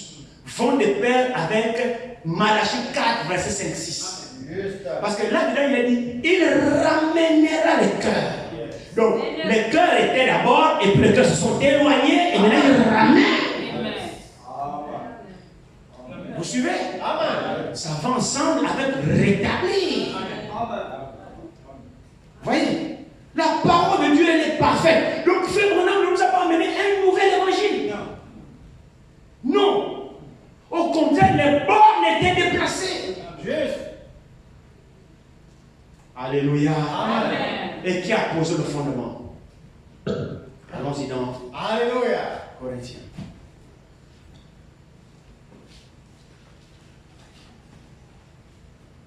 Qui est-ce qui a posé? Le plus important, c'est que Dieu m'aime. Alléluia. Si Dieu m'aime, c'est bon. Regardez ici. 1 Corinthiens chapitre 3. Regardez très bien ici. Qu'est-ce donc Apollos? Commençons verset 5. Qu'est-ce donc Apollos et qu'est-ce que Paul? Des serviteurs, par le moyen desquels vous avez cru, selon que le Seigneur l'a donné à chacun. Maintenant, écoutez très bien. J'ai planté. Amen. Apollos a arrosé. Mais Dieu fait croître. Amen. Mais Dieu fait croître. En sorte que ce n'est pas celui qui plante qui est quelque chose, ni celui qui arrose, mais Dieu qui fait croître. Celui qui plante et celui qui arrose sont égaux. Et chacun recevra sa propre récompense selon son propre travail.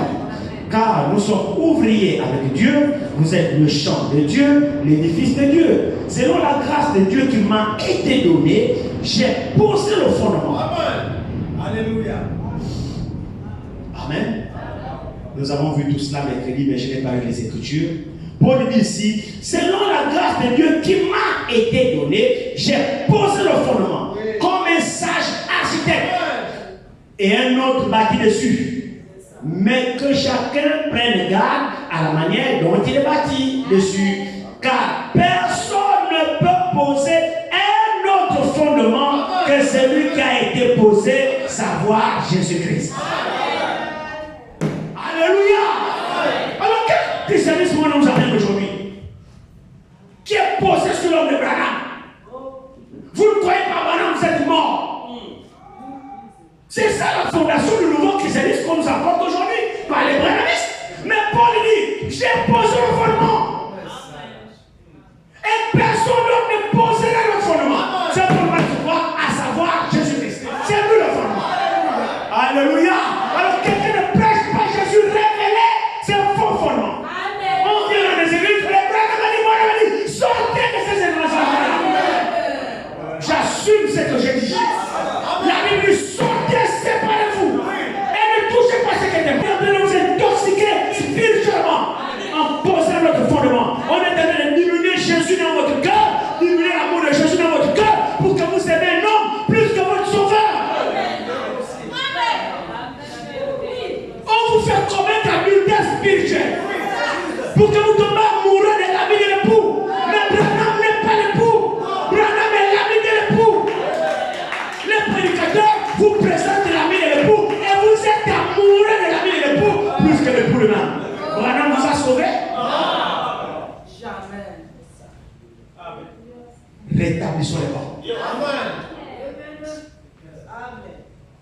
Frères et sœurs, nous devons être correctement enseignés. Alléluia. Nous sommes bradés spirituellement. Nous sommes une bande des adultères spirituels. Aujourd'hui, quand vous voyez parmi nous, Branham, le syndrome de Branham. Il y a un qui dit, nous c'est Branham ou rien. Donc Jésus n'a même plus de place. Il déclare, nous c'est Branham ou rien. Frère, c'est l'idolâtrie. Oh, nous par contre, nous c'est Jésus ou rien. C'est ça la différence. Chez nous aussi c'est Jésus ou rien. Ah oui.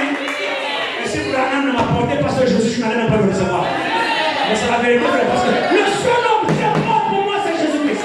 Il a ressuscité pour moi justification. Mon salut est en Christ. Aucun prophète ne m'a sauvé. Non. Alors prêchez-moi celui qui est mort pour moi. Dites-moi ce qu'il a fait pour moi, pour que je sois amoureux de lui. Je veux dormir Jésus, je veux manger Jésus, je veux marcher Jésus, je veux penser Jésus. C'est la vérité, frère. Tout ce que vous faites en acte, en pensée ou en parole, faites-tout dans le nom de Jésus. C'est lui le pour de nos âmes.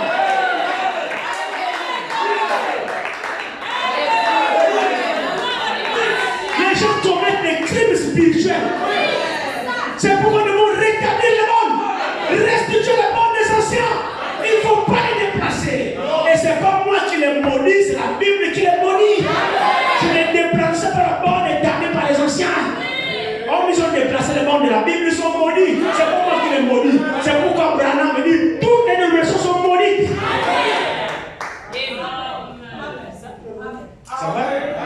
Quand vous présentez un homme à la place de Jésus-Christ, frère, vous faites quoi là? Mais ils seront déçus. Ils seront vraiment déçus. Oh, tu diminues Branham. Attends, tu veux que je augmente tout? Moi, je ne comprends pas. Oh, vous diminuez le prophète, tu augmentes Jésus. Moi, j'ai le droit d'augmenter Jésus. Hein? Moi, j'augmente Jésus le volume à fond. C'est Jésus. Tout homme, j'ai diminué à zéro le volume. Même Branham doit s'éteindre. Si Branham ne parle pas de Jésus, je l'éteins. Si Branham ne pointe pas Jésus, je l'éteins. Le soir loué, la promotion à l'an 33, 1933, l'ange lui a dit, de même que Jean-Baptiste a été envoyé pour préparer la première venue de Christ, j'ai envoyé avec un message qui préparera la seconde venue de Christ. Ou bien que Branham a mis l'accent sur Jésus. vous lisez, vous ne voyez pas Jésus, réalisez. Réalisez. Il dit Jésus est le thème de notre salut. Nous parlerons de lui jusqu'à fatiguer.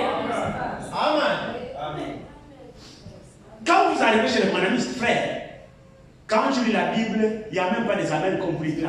Ils sont là, ils vont les faire. Il n'a pas la révélation. Qu'est-ce que vous appelez révélation? Qu'est-ce que vous appelez? Quelle révélation? Révélation de sept tonnerres. Ce n'est pas des révélations. Les sept tonnerres sont révélés. C'est écrit où? Je sais pas. C'est parce qu'il est déjà 13 heures. Moi, je vais vous lire des citations dans Frère Bonhomme dit dans Dieu dévoilé. Frère Bonhomme dit dans Dieu dévoilé. Dieu dévoilé a été prêché en 65. Les sceaux ont été prêchés en 1963. Donc il avait révélé déjà les 7 sceaux, prêchés sur le tonnerre, sur tout cela. Le Branham Tabernacle n'avait même pas bien compris. Alors dans la brochure Dieu dévoilé, prêché en 65, quelqu'un au Branham Tabernacle lui pose la question. Frère Branham, plus que Dieu a manifesté ta parole, tu as créé les écureuils, tu as fait pousser les gens les nez, tu as rendu les gens les yeux, tu as fait marcher les pieds au pied, les gens, le pied court, l'autre droit, tu pries, le pied devient droit. Tu as fait tout cela, tout ce que tu disais, ça s'accomplissait. Même le poisson qui est mort, il flotte sur l'eau comme ça, le poisson est mort, tout ça là, lui prononce la parole, lui prononce le petit poisson ressuscité, bien, il répond la vie. Les gens qui gardent le corps à la pêche, boum. Donc là, il va venir. Parce qu'ils n'ont jamais vu ça. Le poisson flotte est mort depuis, il flotte là sur l'eau. Quand le poisson est mort, mort depuis plus d'une heure, le poisson est flotté. Dieu lui dit, prononce la parole sur le petit poisson. Petit poisson, je te donne la vie. Aussitôt dit, aussitôt fait. Petit poisson,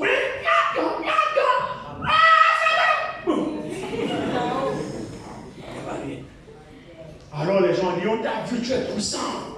Dieu a manifesté ta parole. Tu peux écrire une nouvelle Bible. Tu peux écrire une nouvelle Bible, frère Bonhomme. Frère Bonhomme dit, et lui, ils essaient de m'attraper. Il dit, non, je ne peux le faire. On dit, mais pourquoi? Puisque Dieu a confirmé ta parole, tu es un puissant prophète. Pourquoi tu ne peux pas le faire? Il dit, non seulement parce que je ne puis pas ajouter, je ne peux réfléchir. Vous voyez? Il ne peut pas déplacer les cordes. C'est déjà fixé. C'est saint. Alors on lui a dit, et qu'en est-il de cette tonnerre?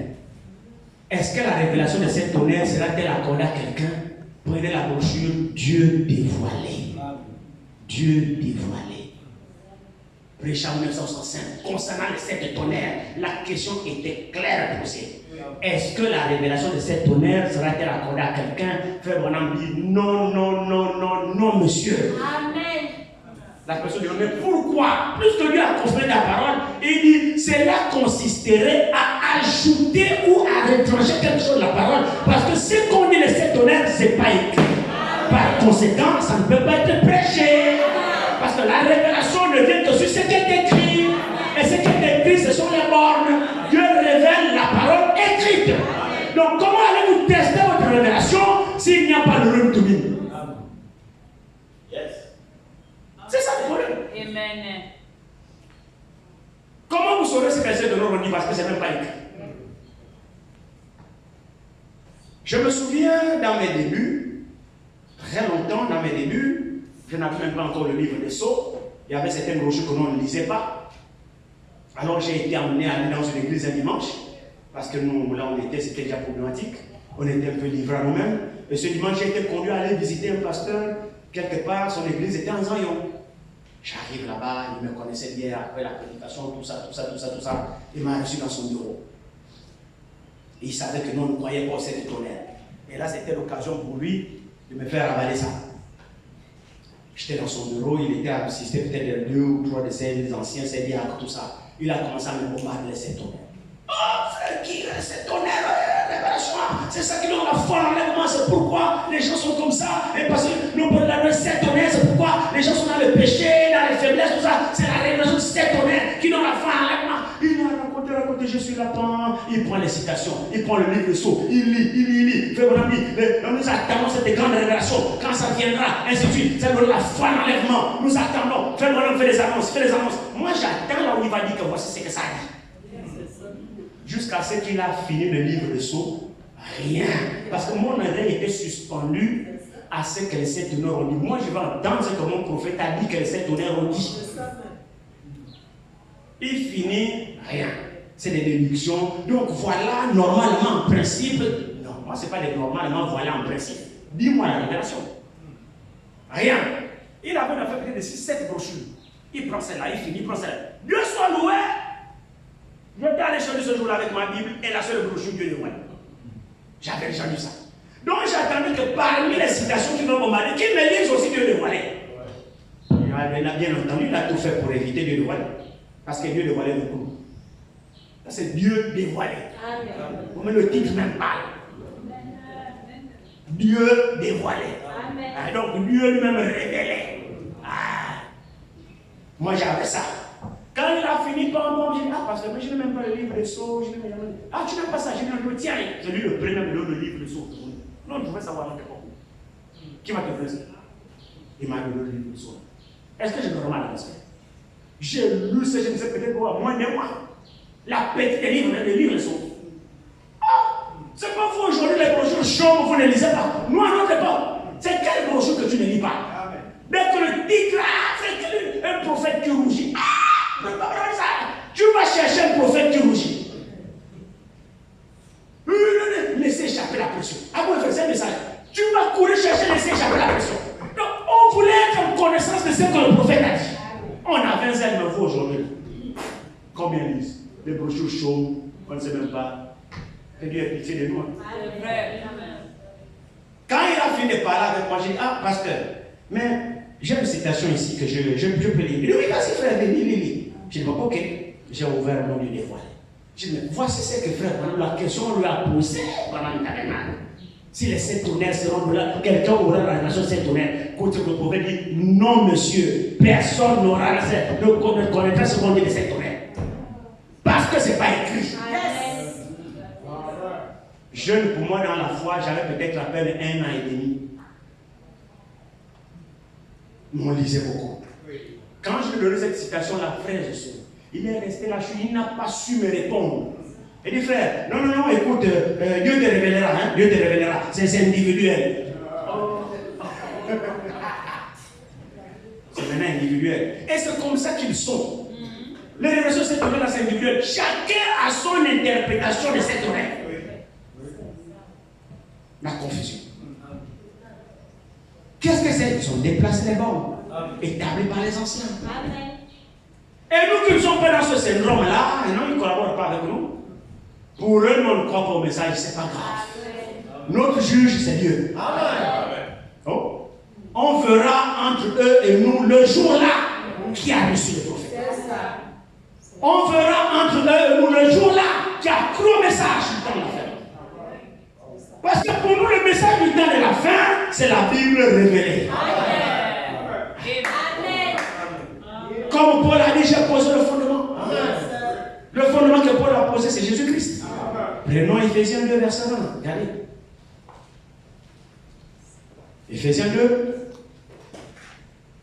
Vous voulez qu'on vous prêche qui ici, frères et sœurs? On ne peut pas. Nous, c'est Jésus ici. Ici, c'est Jésus ou rien. Prenons Ephésiens 2, du verset 19 à 20. Il dit, ainsi donc, vous n'êtes plus des étrangers, ni des gens du dehors, mais vous êtes concitoyens des saints, gens de la maison de Dieu. Vous avez été édifiés sur le fondement des apôtres et des prophètes. Jésus-Christ lui-même étant la pierre. Amen. Amen. Aujourd'hui, on est édifié sur Brana. Non. Le fondement qui a été posé par Paul. Paul était le prophète du premier âge de l'Église. Il a posé la fondation à l'inauguration de l'Église. Paul était un architecte. Oui. Comme la Bible lui-même le dit. Il dit, j'ai posé le fondement comme un sage architecte. Un architecte, frère, vous connaissez un architecte? Il faut faire de hautes études pour être un architecte. Là, il faut connaître les formules. Tu conçois d'abord le plan de l'immeuble Et dans ce plan de l'immeuble, tu dois définir le matériel. Et dans le matériel, tu dois définir également le dosage de composition de la ferraille, du mélange, de ceci. C'est l'architecte. Il a toutes les formules. Ah oui, l'architecte. Bon, tel immeuble, il faut tant de kilos de ceci, tant de pièces de ceci, de telle valeur, de telle puissance, il faut un mélange de tel béton, de tel ceci, pour supporter telle structure, parce que lui qui conçoit, qui connaît, et le poids, et tout ça, la hauteur, il calcule tout. C'est l'architecte. Alors quand il a décidé, il donne le plan maintenant. Oui. Et il contrôle l'exécution. Parce qu'il a tout calculé. Je suis le jour là sur le net, le pont qui a été construit, ils ont appelé le pont là, c'est quoi, j'ai oublié le nom scientifique. Un long pont avec des ficelles comme ça, qui maintient le pont comme ça. Et il disait que le poids là, donc si la poutre qui soutient un peu plus courte, la distance d'attraction, ça va soutenir, ça va tenir le poids de la résistance. Donc il faut surélever. Donc l'architecte qui a conçu ce pont là, il donne les explications. Oui. Il dit il faut que la poutre de soutènement soit à telle hauteur. Comme ça, la pression, la traction du pont avec la corde, ça pourra rester. Et la corde doit être de telle dimension. C'est des calculs. Amen. C'est pourquoi l'architecture, c'est pas n'importe quoi, c'est des études. Amen. Tu as fait un mauvais calcul, l'immeuble va s'effondrer. Et tu vas répondre. Alors Paul dit, sinon le spirituel, Paul dit, j'ai posé le fondement comme un sage architecte. Amen. Alléluia. Donc les frères, spirituellement on a des architectes. Paul était cet architecte spirituel. Il connaissait le plan. Dieu lui a montré le plan vision. Et du quoi dans Galate. Et dit l'évangile qui a été apporté par moi, Paul. Même si un ange du ciel est descendu. Pourquoi? Il a reçu la révélation. Et il a posé le fondement. Il sait que c'est Jésus-Christ. C'est lui le Dieu tout-puissant. Et lui, le Yahweh dans l'Ancien Testament, c'est Jésus. C'est lui ce Dieu-là. Et c'est de lui que je tiens cet évangile. Alors aucun ange ne viendra modifier ça.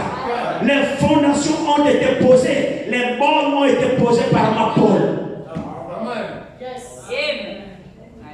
Amen. Amen. Je suivais encore Frère Franck hier soir. Combien on suivait hier? J'ai écouté hier Frère Franck qui parlait un peu. Vous voyez par exemple, pour ce qui est même du temple de Jérusalem, nous savons qu'en ce moment il est détruit. Présentement il est détruit, il n'est pas reconstruit. Et c'est l'une des choses qui reste à faire pour le retour de Jésus. Le reste des choses sont déjà prêtes. Les Juifs ont déjà préparé tous les ustensiles. L'arche, les bassines, qu'on lavait les mains, ce qu'on servait, tout est déjà prêt. Il reste seulement la reconstruction du temple. Mais Jésus a dit dans Matthieu 24, lorsqu'on lui a posé des questions, il s'est assis sur la montagne. Il a montré le temple. Les disciples ont dit, Seigneur, regarde la beauté du temple. Il va leur dire, en vérité, je vous le dis, il ne restera pas pierre sur pierre que tout ça ne soit détruit. Il parle du temple de Jérusalem. Que ceux qui sont sur la montagne ne descendent pas. Que ceux qui sont sur la toiture ne descendent pas pour prendre les choses. Priez pour que votre fuite ne soit pas en jour d'hiver, tout cela. Et nous savons que cela s'est accompli. Oui, Amen. Amen. À l'an 70, avec le général Romain Titus, qui a assiégé Jérusalem pendant 8 mois. Il n'était pas à faire la guerre, il a entouré Jérusalem, bloqué Jérusalem, était clôturé avec des portes d'entrée et de sortie. Alors, le jour du sabbat, personne ne sortait, personne ne pouvait faire les travaux, tout ça, chacun était chez soi. Et l'hiver, c'est le froid, tu peux pas être dehors. C'est pourquoi Jésus a dit, priez pour que ce jour-là vous soit favorable. Que ça ne soit pas ni un jour de sabbat, ni un jour d'hiver, pour vous permettre de fuir. Là, Jésus parle à qui? Mais aux disciples qui lui ont reçu. C'est ceux-là qui sont avertis. Et laissez-moi vous dire que les disciples qui ont reçu l'avertissement du Seigneur n'ont pas été là quand Titus est venu. Amen. Ils ont été alertés par le Saint-Esprit. Ils ont quitté Jérusalem à temps. C'est un type de jugement. Ça ne va pas s'abattre sur nous. Les élus seront enlevés les pouilles. Amen. Ceux qui communient avec le Saint-Esprit. Ceux qui écoutent ce que l'Esprit dit à l'Église maintenant. Ceux qui parachèvent leur achèvement avec le Saint-Esprit seront enlevés avant. Amen. Tout ça c'est fait par le Saint-Esprit. Le Saint-Esprit a alerté les vrais croyants, a mis la lettre dans leur cœur. Ils ont quitté Jérusalem avant. Quand Titus, le général romain, est arrivé, il a assiégé la ville. 8 mois, personne n'entrait, personne ne sortait. Ceux qui étaient dedans, ils ont mangé, fini. Ils ont commencé à manger leurs enfants. Donc, c'était grave, parce que Jésus a dit, la détresse est tellement grande qu'il n'y en a jamais eu.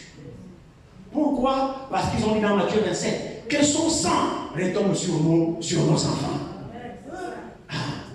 Et là, ils ont demandé à Dieu de venger le sang de son fils sur eux-mêmes. Ils se sont portés garants.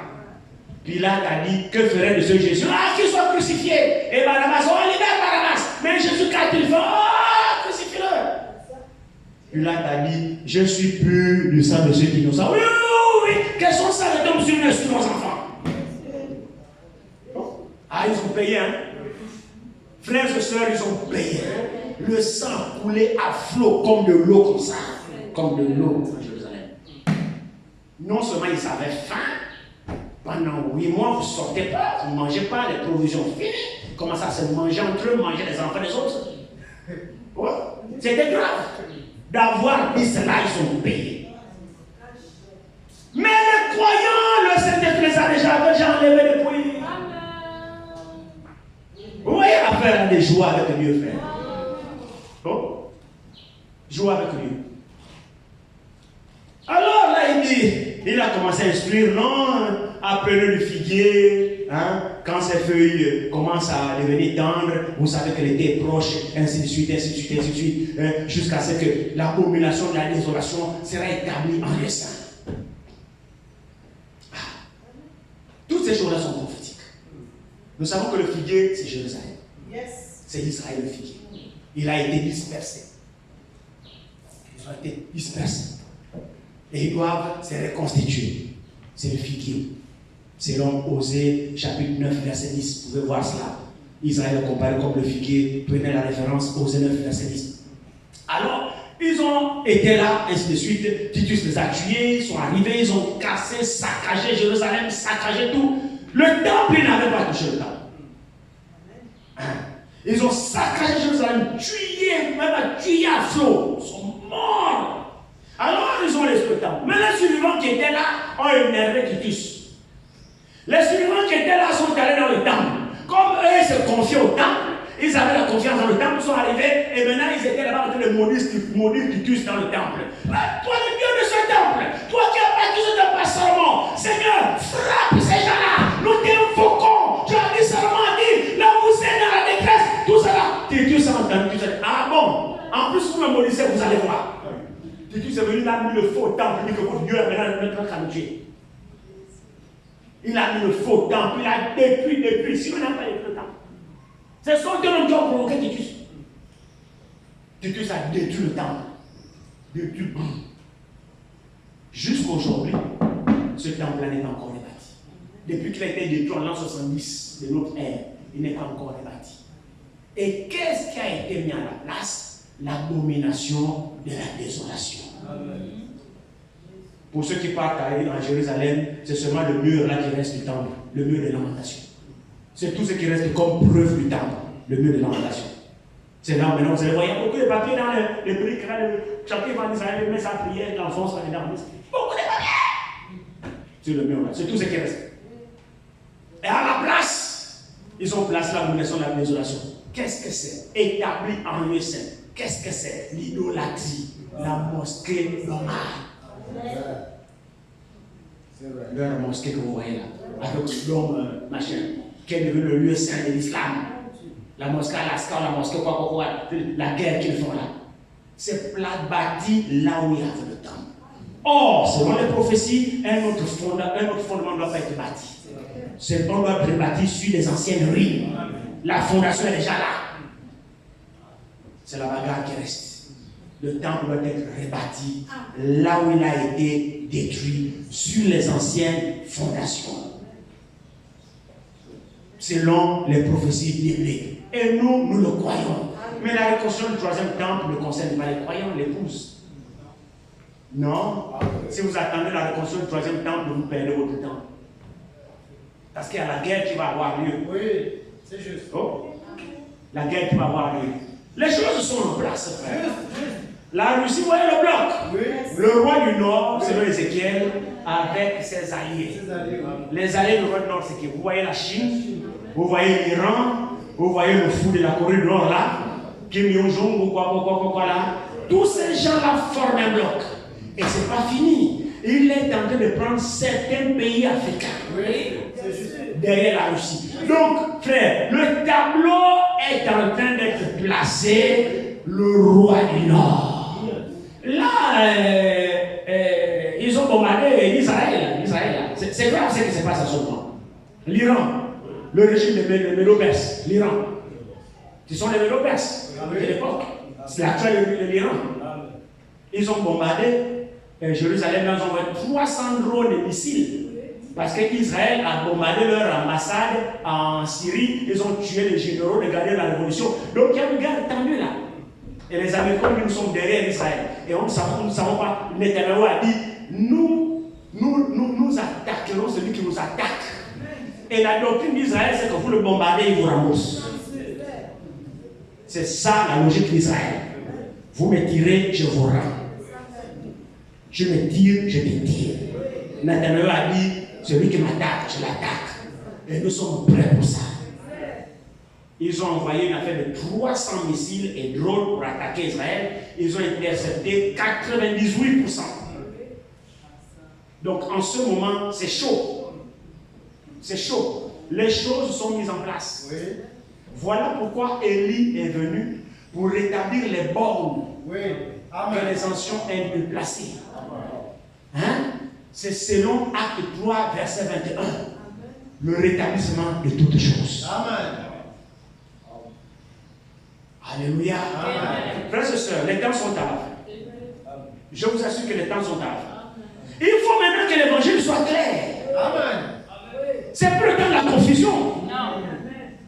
C'est pourquoi le Seigneur nous accorde la grâce que le son de la trompette devienne de plus en plus clair. Vous savez, je vais faire une confidence.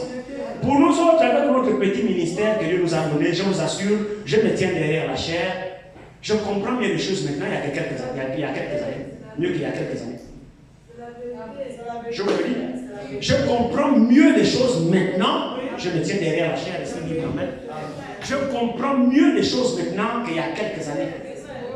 C'est-à-dire la clarté que le Seigneur accorde. Je me remercie tous les jours. Je vois les choses mieux maintenant par rapport à quelques années. Et moi, je le remercie tous les jours. Pourquoi? Parce qu'il a dit, mon peuple à moi ne sera plus jamais dans la confusion. Et je crois que nous sommes les privilégiés. C'est le temps que nous soyons enseignés correctement pour que notre foi soit la plus parfaite possible. Parce que finalement, pour finir, cette bonne nouvelle du royaume, la suite dans Matthieu 24, 14, sera prêchée dans le monde entier. Amen. Et vous allez remarquer cette bonne nouvelle du royaume. Ça a commencé avec les apôtres, j'ai terminé par là. Mais elle n'était pas prêchée dans le monde entier. C'est l'écriture qui nous concerne. Amen. Ici. Matthieu 14. Matthieu 24, 14. Cette bonne nouvelle du royaume sera prêchée dans le monde entier pour servir de témoignage à toutes les nations. Amen. Alors viendra la fin. Amen. Nous y sommes. Amen. Cela n'a jamais été. Amen. Non. Les réformateurs sont venus quelque part, mais ça n'a l'évangile, la bonne nouvelle. Qu'est-ce que c'est la bonne nouvelle? La parole restaurée. Amen. Comme elle a été au commencement avec Paul. Amen. Oh? Mais ils n'ont pas fait le monde entier jusqu'à dans les jeunes. Cette bonne nouvelle-là, ça n'a pas été. Maintenant, elle a été détruite. Maintenant, autant de c'est pourquoi l'écriture là, Matthieu 24, 14, concerne les temps. Amen. C'est une écriture prophétique. Oh. Même frère Branham, lorsqu'il est venu, il a fait 7 fois le tour du monde. Quand on parle du tour du monde, là, ce n'est pas vraiment le tour du monde. Il a fait 7 fois, il n'est pas arrivé dans tous les pays. Mais cette écriture s'accomplit déjà sous nos yeux. Dans le ministère des frères Franck. Ce n'est pas pour élever un homme. C'est seulement pour reconnaître ce que Dieu fait. Frère Franck, nous avons écouté dimanche dernier. Il a voyagé dans peu de 170 pays. Il n'y a aucun missionnaire sur la terre. Je dis bien ceci. Il n'y a aucun missionnaire sur la terre qui a fait ce nombre de pays proclamer le pur évangile du royaume. Il n'y en a pas. C'est fait donc c'est en réalité en notre temps que Matthieu 24, 14 a compris. Vous l'avez entendu dimanche dernier, même s'il ne fait plus de voyage missionnaire, mais par la liaison éternelle et par des auxiliaires. Les fins fonds ont été gagnés. Par quoi? Par l'évangile du royaume. Pas l'évangile dénominationnel. Il s'agit ici de l'évangile du royaume. C'est quoi l'évangile du royaume? Mais l'évangile rétabli qui a été au commencement. C'est cet évangile du royaume qui doit gagner toute la terre. Donc une parole sans mélange. Sans déplacer les bornes des anciens. Hein? Vous le croyez? Amen. Nous y sommes. Amen. Ça nous concerne. Amen. Prenez part à ce que Dieu fait. Amen. Pourquoi restez-vous en marge? Vous avez reçu une grâce extraordinaire. Amen. De connaître le plan divin et être introduit dans le plan du salut, frère. Je veux que vous êtes un peuple béni. Parce que vous croyez bibliquement. Amen. Vous ne croyez pas les femmes. Vous ne croyez pas la théologie. Comme dit l'apôtre Paul. C'est pas à vous annoncer des femmes habilement conçues. Non, ici il n'y a pas de femmes habilement conçues. Ici nous restons sur l'écriture. Alléluia. Pour que notre foi soit pure. Amen. Une foi sans mélange. Amen. Prêt pour le départ. C'est vrai, non? Amen. Vous reconnaissez cette grâce ici que vous avez. Amen. Nous ici nous ne voulons pas déplacer les bornes établies. Alléluia. Frère, maintenant est venu restaurer toutes les bornes. J'ai un message long, vous savez, quand je pense à ça, les bornes là concernent tous les aspects de la vie. Amen. Chaque aspect de la vie a une borne, c'est-à-dire il y a l'écriture. Pour la vie sociale, entre nous, il y a l'écriture. Pour la vie communautaire, il y a une borne. Pour la vie maritale, il y a une borne. Pour la vie familiale, il y a une borne. Pour la vie professionnelle, il y a une borne. Tout est borné dans l'écriture. Amen. Je ne sais pas si vous suivez. Amen. Tout est borné dans l'écriture. Même la Bible est déplacée par les bornes anciens. Amen. Donc tout ce que nous voulons faire, que dit l'écriture? Nos rapports parlent de nous. Que disent les écritures? Marie, comment tu dois être avec ta femme? La borne dit quoi? Marie, aimez vos femmes. C'est que la borne dit non? Marie, aimez votre femme comme votre propre corps. Car personne n'a jamais son propre corps. Mais nourrir et gérer, ainsi de suite. Ainsi, les maris le doivent à leur femme. C'est la borne. Pour les femmes, la borne dit quoi? Femmes, soyez soumises à vos maris. En toutes choses. C'est vrai, non? La borne est posée. Pour les enfants, la borne dit quoi? Enfants, obéissez à vos parents. Chapitre 6. La borne est posée. Enfants, obéissez à vos parents. Car c'est les bonnes demandes du Seigneur. Honore ton père et ta mère. Afin que tes jours se pondent sur la terre. C'est la borne établie. Alors chacun de nous, il y a une borne. Dans nos relations professionnelles, soyez soumis à vos chefs. Frère, tous les secteurs sont bornés. Il n'y a rien que nous pouvons inventer. Je ne sais pas si vous comprenez. La Bible n'est déplacée par les bornes établies. Dans notre vie ici, il fait tout est borné. Tout est borné. Et c'est à cela que le prophète est venu nous ramener sur les bornes des anciens. Bornes des anciens. Vous les travailleurs qui travaillez. Respectez vos chefs hiérarchiques. C'est vrai, non? D'autres disent, il y en a qui ont des chefs durs de caractère. Obéissez. C'est écrit comme ça, je peux pas gagner 8 ans. Vous prenez là. Non, je peux encore lire. Vous gagnez 8 ans. Vous pouvez aller dans 1 Pierre 2, par exemple, ici. Très bien. Tout est borné. La vie chrétienne est bornée. Tout est borné. Il n'y a rien à inventer. Maintenant, la Bible dit, ne déplacez pas les bornes des anciens. Maudit soit celui qui déplace les bornes des anciens.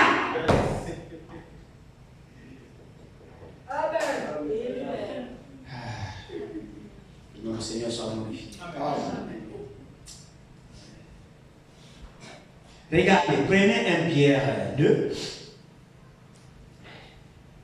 1 Pierre 2. Regardez très bien ici. Tout est borné dans la vie du croyant. Je ne sais pas si l'Église est d'accord avec moi. Verset 12. Ayons au milieu des païens une bonne conduite. C'est la borne établie, non? Alléluia. Ayez au milieu des païens une bonne conduite, afin que là même où ils vous calomnient, qu'on comme si vous étiez des malfaiteurs. Il remarque vos bonnes œuvres et glorifie Dieu au jour où il les visitera. Soyez soumis à cause du Seigneur à toute autorité établie parmi les hommes. Soit au roi comme souverain, soit au gouverneur comme envoyé par lui pour punir les malfaiteurs et pour approuver les gens des biens. C'est une borne, non? Car c'est la volonté de Dieu qu'en pratiquant le bien, vous réduisez au silence les hommes ignorants et insensés, étant libres sans faire de la liberté un voile qui couvre la méchanceté, mais agissant comme des serviteurs de Dieu. Verset 17. Honorez tout le monde. C'est une bonne. Et toi qui méprises tout le monde. Ou tu choisis ceux que tu veux honorer et tu méprises ceux que tu trouves que la bouille ne te plaît pas. Ben, la borne est dit ici, honorer tout le monde. C'est la borne établie. Amen. Vous voulez que je déplace la borne? Il m'a pas envoyé pour ça. Il dit, honorez tout le monde. Aimez les frères. C'est la borne, non? Bon, pourquoi toi tu ne m'aimes pas? Je répondrai à cette question devant Dieu, pas devant moi. Honorez tout le monde. Aimez les frères. Craignez Dieu. Honorez le roi. Ce sont les bornes. Maintenant, on arrive dans le domaine professionnel. Il n'y a rien que la Bible n'a pas pour vous. Il n'y a rien. Vous pensez que vous avez une vie à faire que... Où? Regardez très bien ici. Serviteurs, soyez soumis en toute crainte à vos maîtres. Non seulement à ceux qui sont bons et doux, mais aussi à ceux qui sont d'un caractère difficile. C'est la borne. Dites Amen. Oh non, frère, le patron là, moi, la borne dit quoi? Amen. Parce que moi je suis borné. C'est vrai, non? Ça aurait été dur avec Agar. Ça aurait été dur avec Agar. Agar a fui. C'est vrai. L'ange était dit, hey, Agar, tu fais quoi ici? Ah, ma servante me maltraite. Retourne et obéis. C'est écrit. C'est écrit, non? Soyez soumis. Non pas seulement aux chefs qui sont bons, même ceux qui sont difficiles. Je suis là, mon savon. Je parle. Mon savon, patron, j'étais désolé. Patron, je disais, ah, bien sûr. Je suis encore là. Je reviens. J'étais déçu, non? Patron, tu n'as pas là, bien sûr, Seigneur. Je suis. Oui. C'est le chef difficile. C'est écrit ici, oh, c'est écrit. Je ne vous raconte pas les choses, c'est écrit ici. C'est la borne. Amen. C'est vrai, non? Vous voulez la parole, mais vous voulez quoi? On vous donne des fables? Non. C'est la borne. Moi, j'ai reçu l'ordre de ne pas réguler les bornes des anciens. Les anciens ont dit ça. Moi, je viens, je dis la même chose. Il dit ici, car c'est une grâce de supporter des afflictions par motif de conscience envers Dieu quand on souffre injustement. C'est vrai, non? En effet, quelle gloire y a-t-il à supporter de mauvais traitements pour avoir commis des fautes? Mais si vous supportez la souffrance lorsque vous faites ce qui est bien, c'est une grâce devant Dieu. Alléluia. La borne est établie. Donc, en un autre mot, nous n'avons pas le droit de déplacer les bornes. Et les bornes là, non seulement en ce qui concerne l'enseignement, mais en ce qui concerne aussi la vie. Tout est borné, tout est normé. C'est pourquoi le christianisme, c'est pas ton christianisme en tant que tu fabriques dans ta maison. Tout est borné et normé par toi. Il n'y a pas de christianisme fait maison. Comme j'avais déclaré, c'est même pas dans un pays, j'ai dit, il n'y a pas un christianisme du Bénin, un christianisme du Congo, un christianisme de Centrafrique, un christianisme du Canada. Moi, je ne connais pas ça. Comme Sarkozy disait, on ne veut pas l'islam en France, mais on veut l'islam de France. Bon, on peut modifier l'islam, ce n'est pas un problème. Chaque pays a adapté son islam selon ce qu'il veut. L'islam de France, pas l'islam en France, mais l'islam de France. Non, nous aussi, il n'y a pas de chrétiens de Gabon, christianisme du Gabon, christianisme du Congo. Non, non, non, non, non, non, non, non, non, non, non, non, non, non. On est un christianisme universel. C'est la même vie partout. Je quitte ici, j'arrive, je ne sais pas moi, au Tchad. Les frères sont où? On a écouté ça ici, non? Oui. Je cherche les frères. Quand j'arrive dans un pays, première mission, je cherche les frères. Pourquoi je les appelle frères? Mais parce qu'on est le même père. On a la même vie. C'est vrai, non? Et quand je trouve les frères, oh frère, que Dieu te bénisse. Je n'ai rien à fabriquer en fait. Ma vie du Gabon est valable au Tchad. Puisqu'elle est bornée par les Écritures. Et là, s'il y a des frères qui sont dans les Écritures, la vie sera la même. Tout est normé par la parole. Il n'y a pas à déplacer les normes. Au Gabon, je vis comme ça, et quand j'arrive là, je dis non. Non. On ne déplace pas les bornes des anciens. Que Dieu vous bénisse.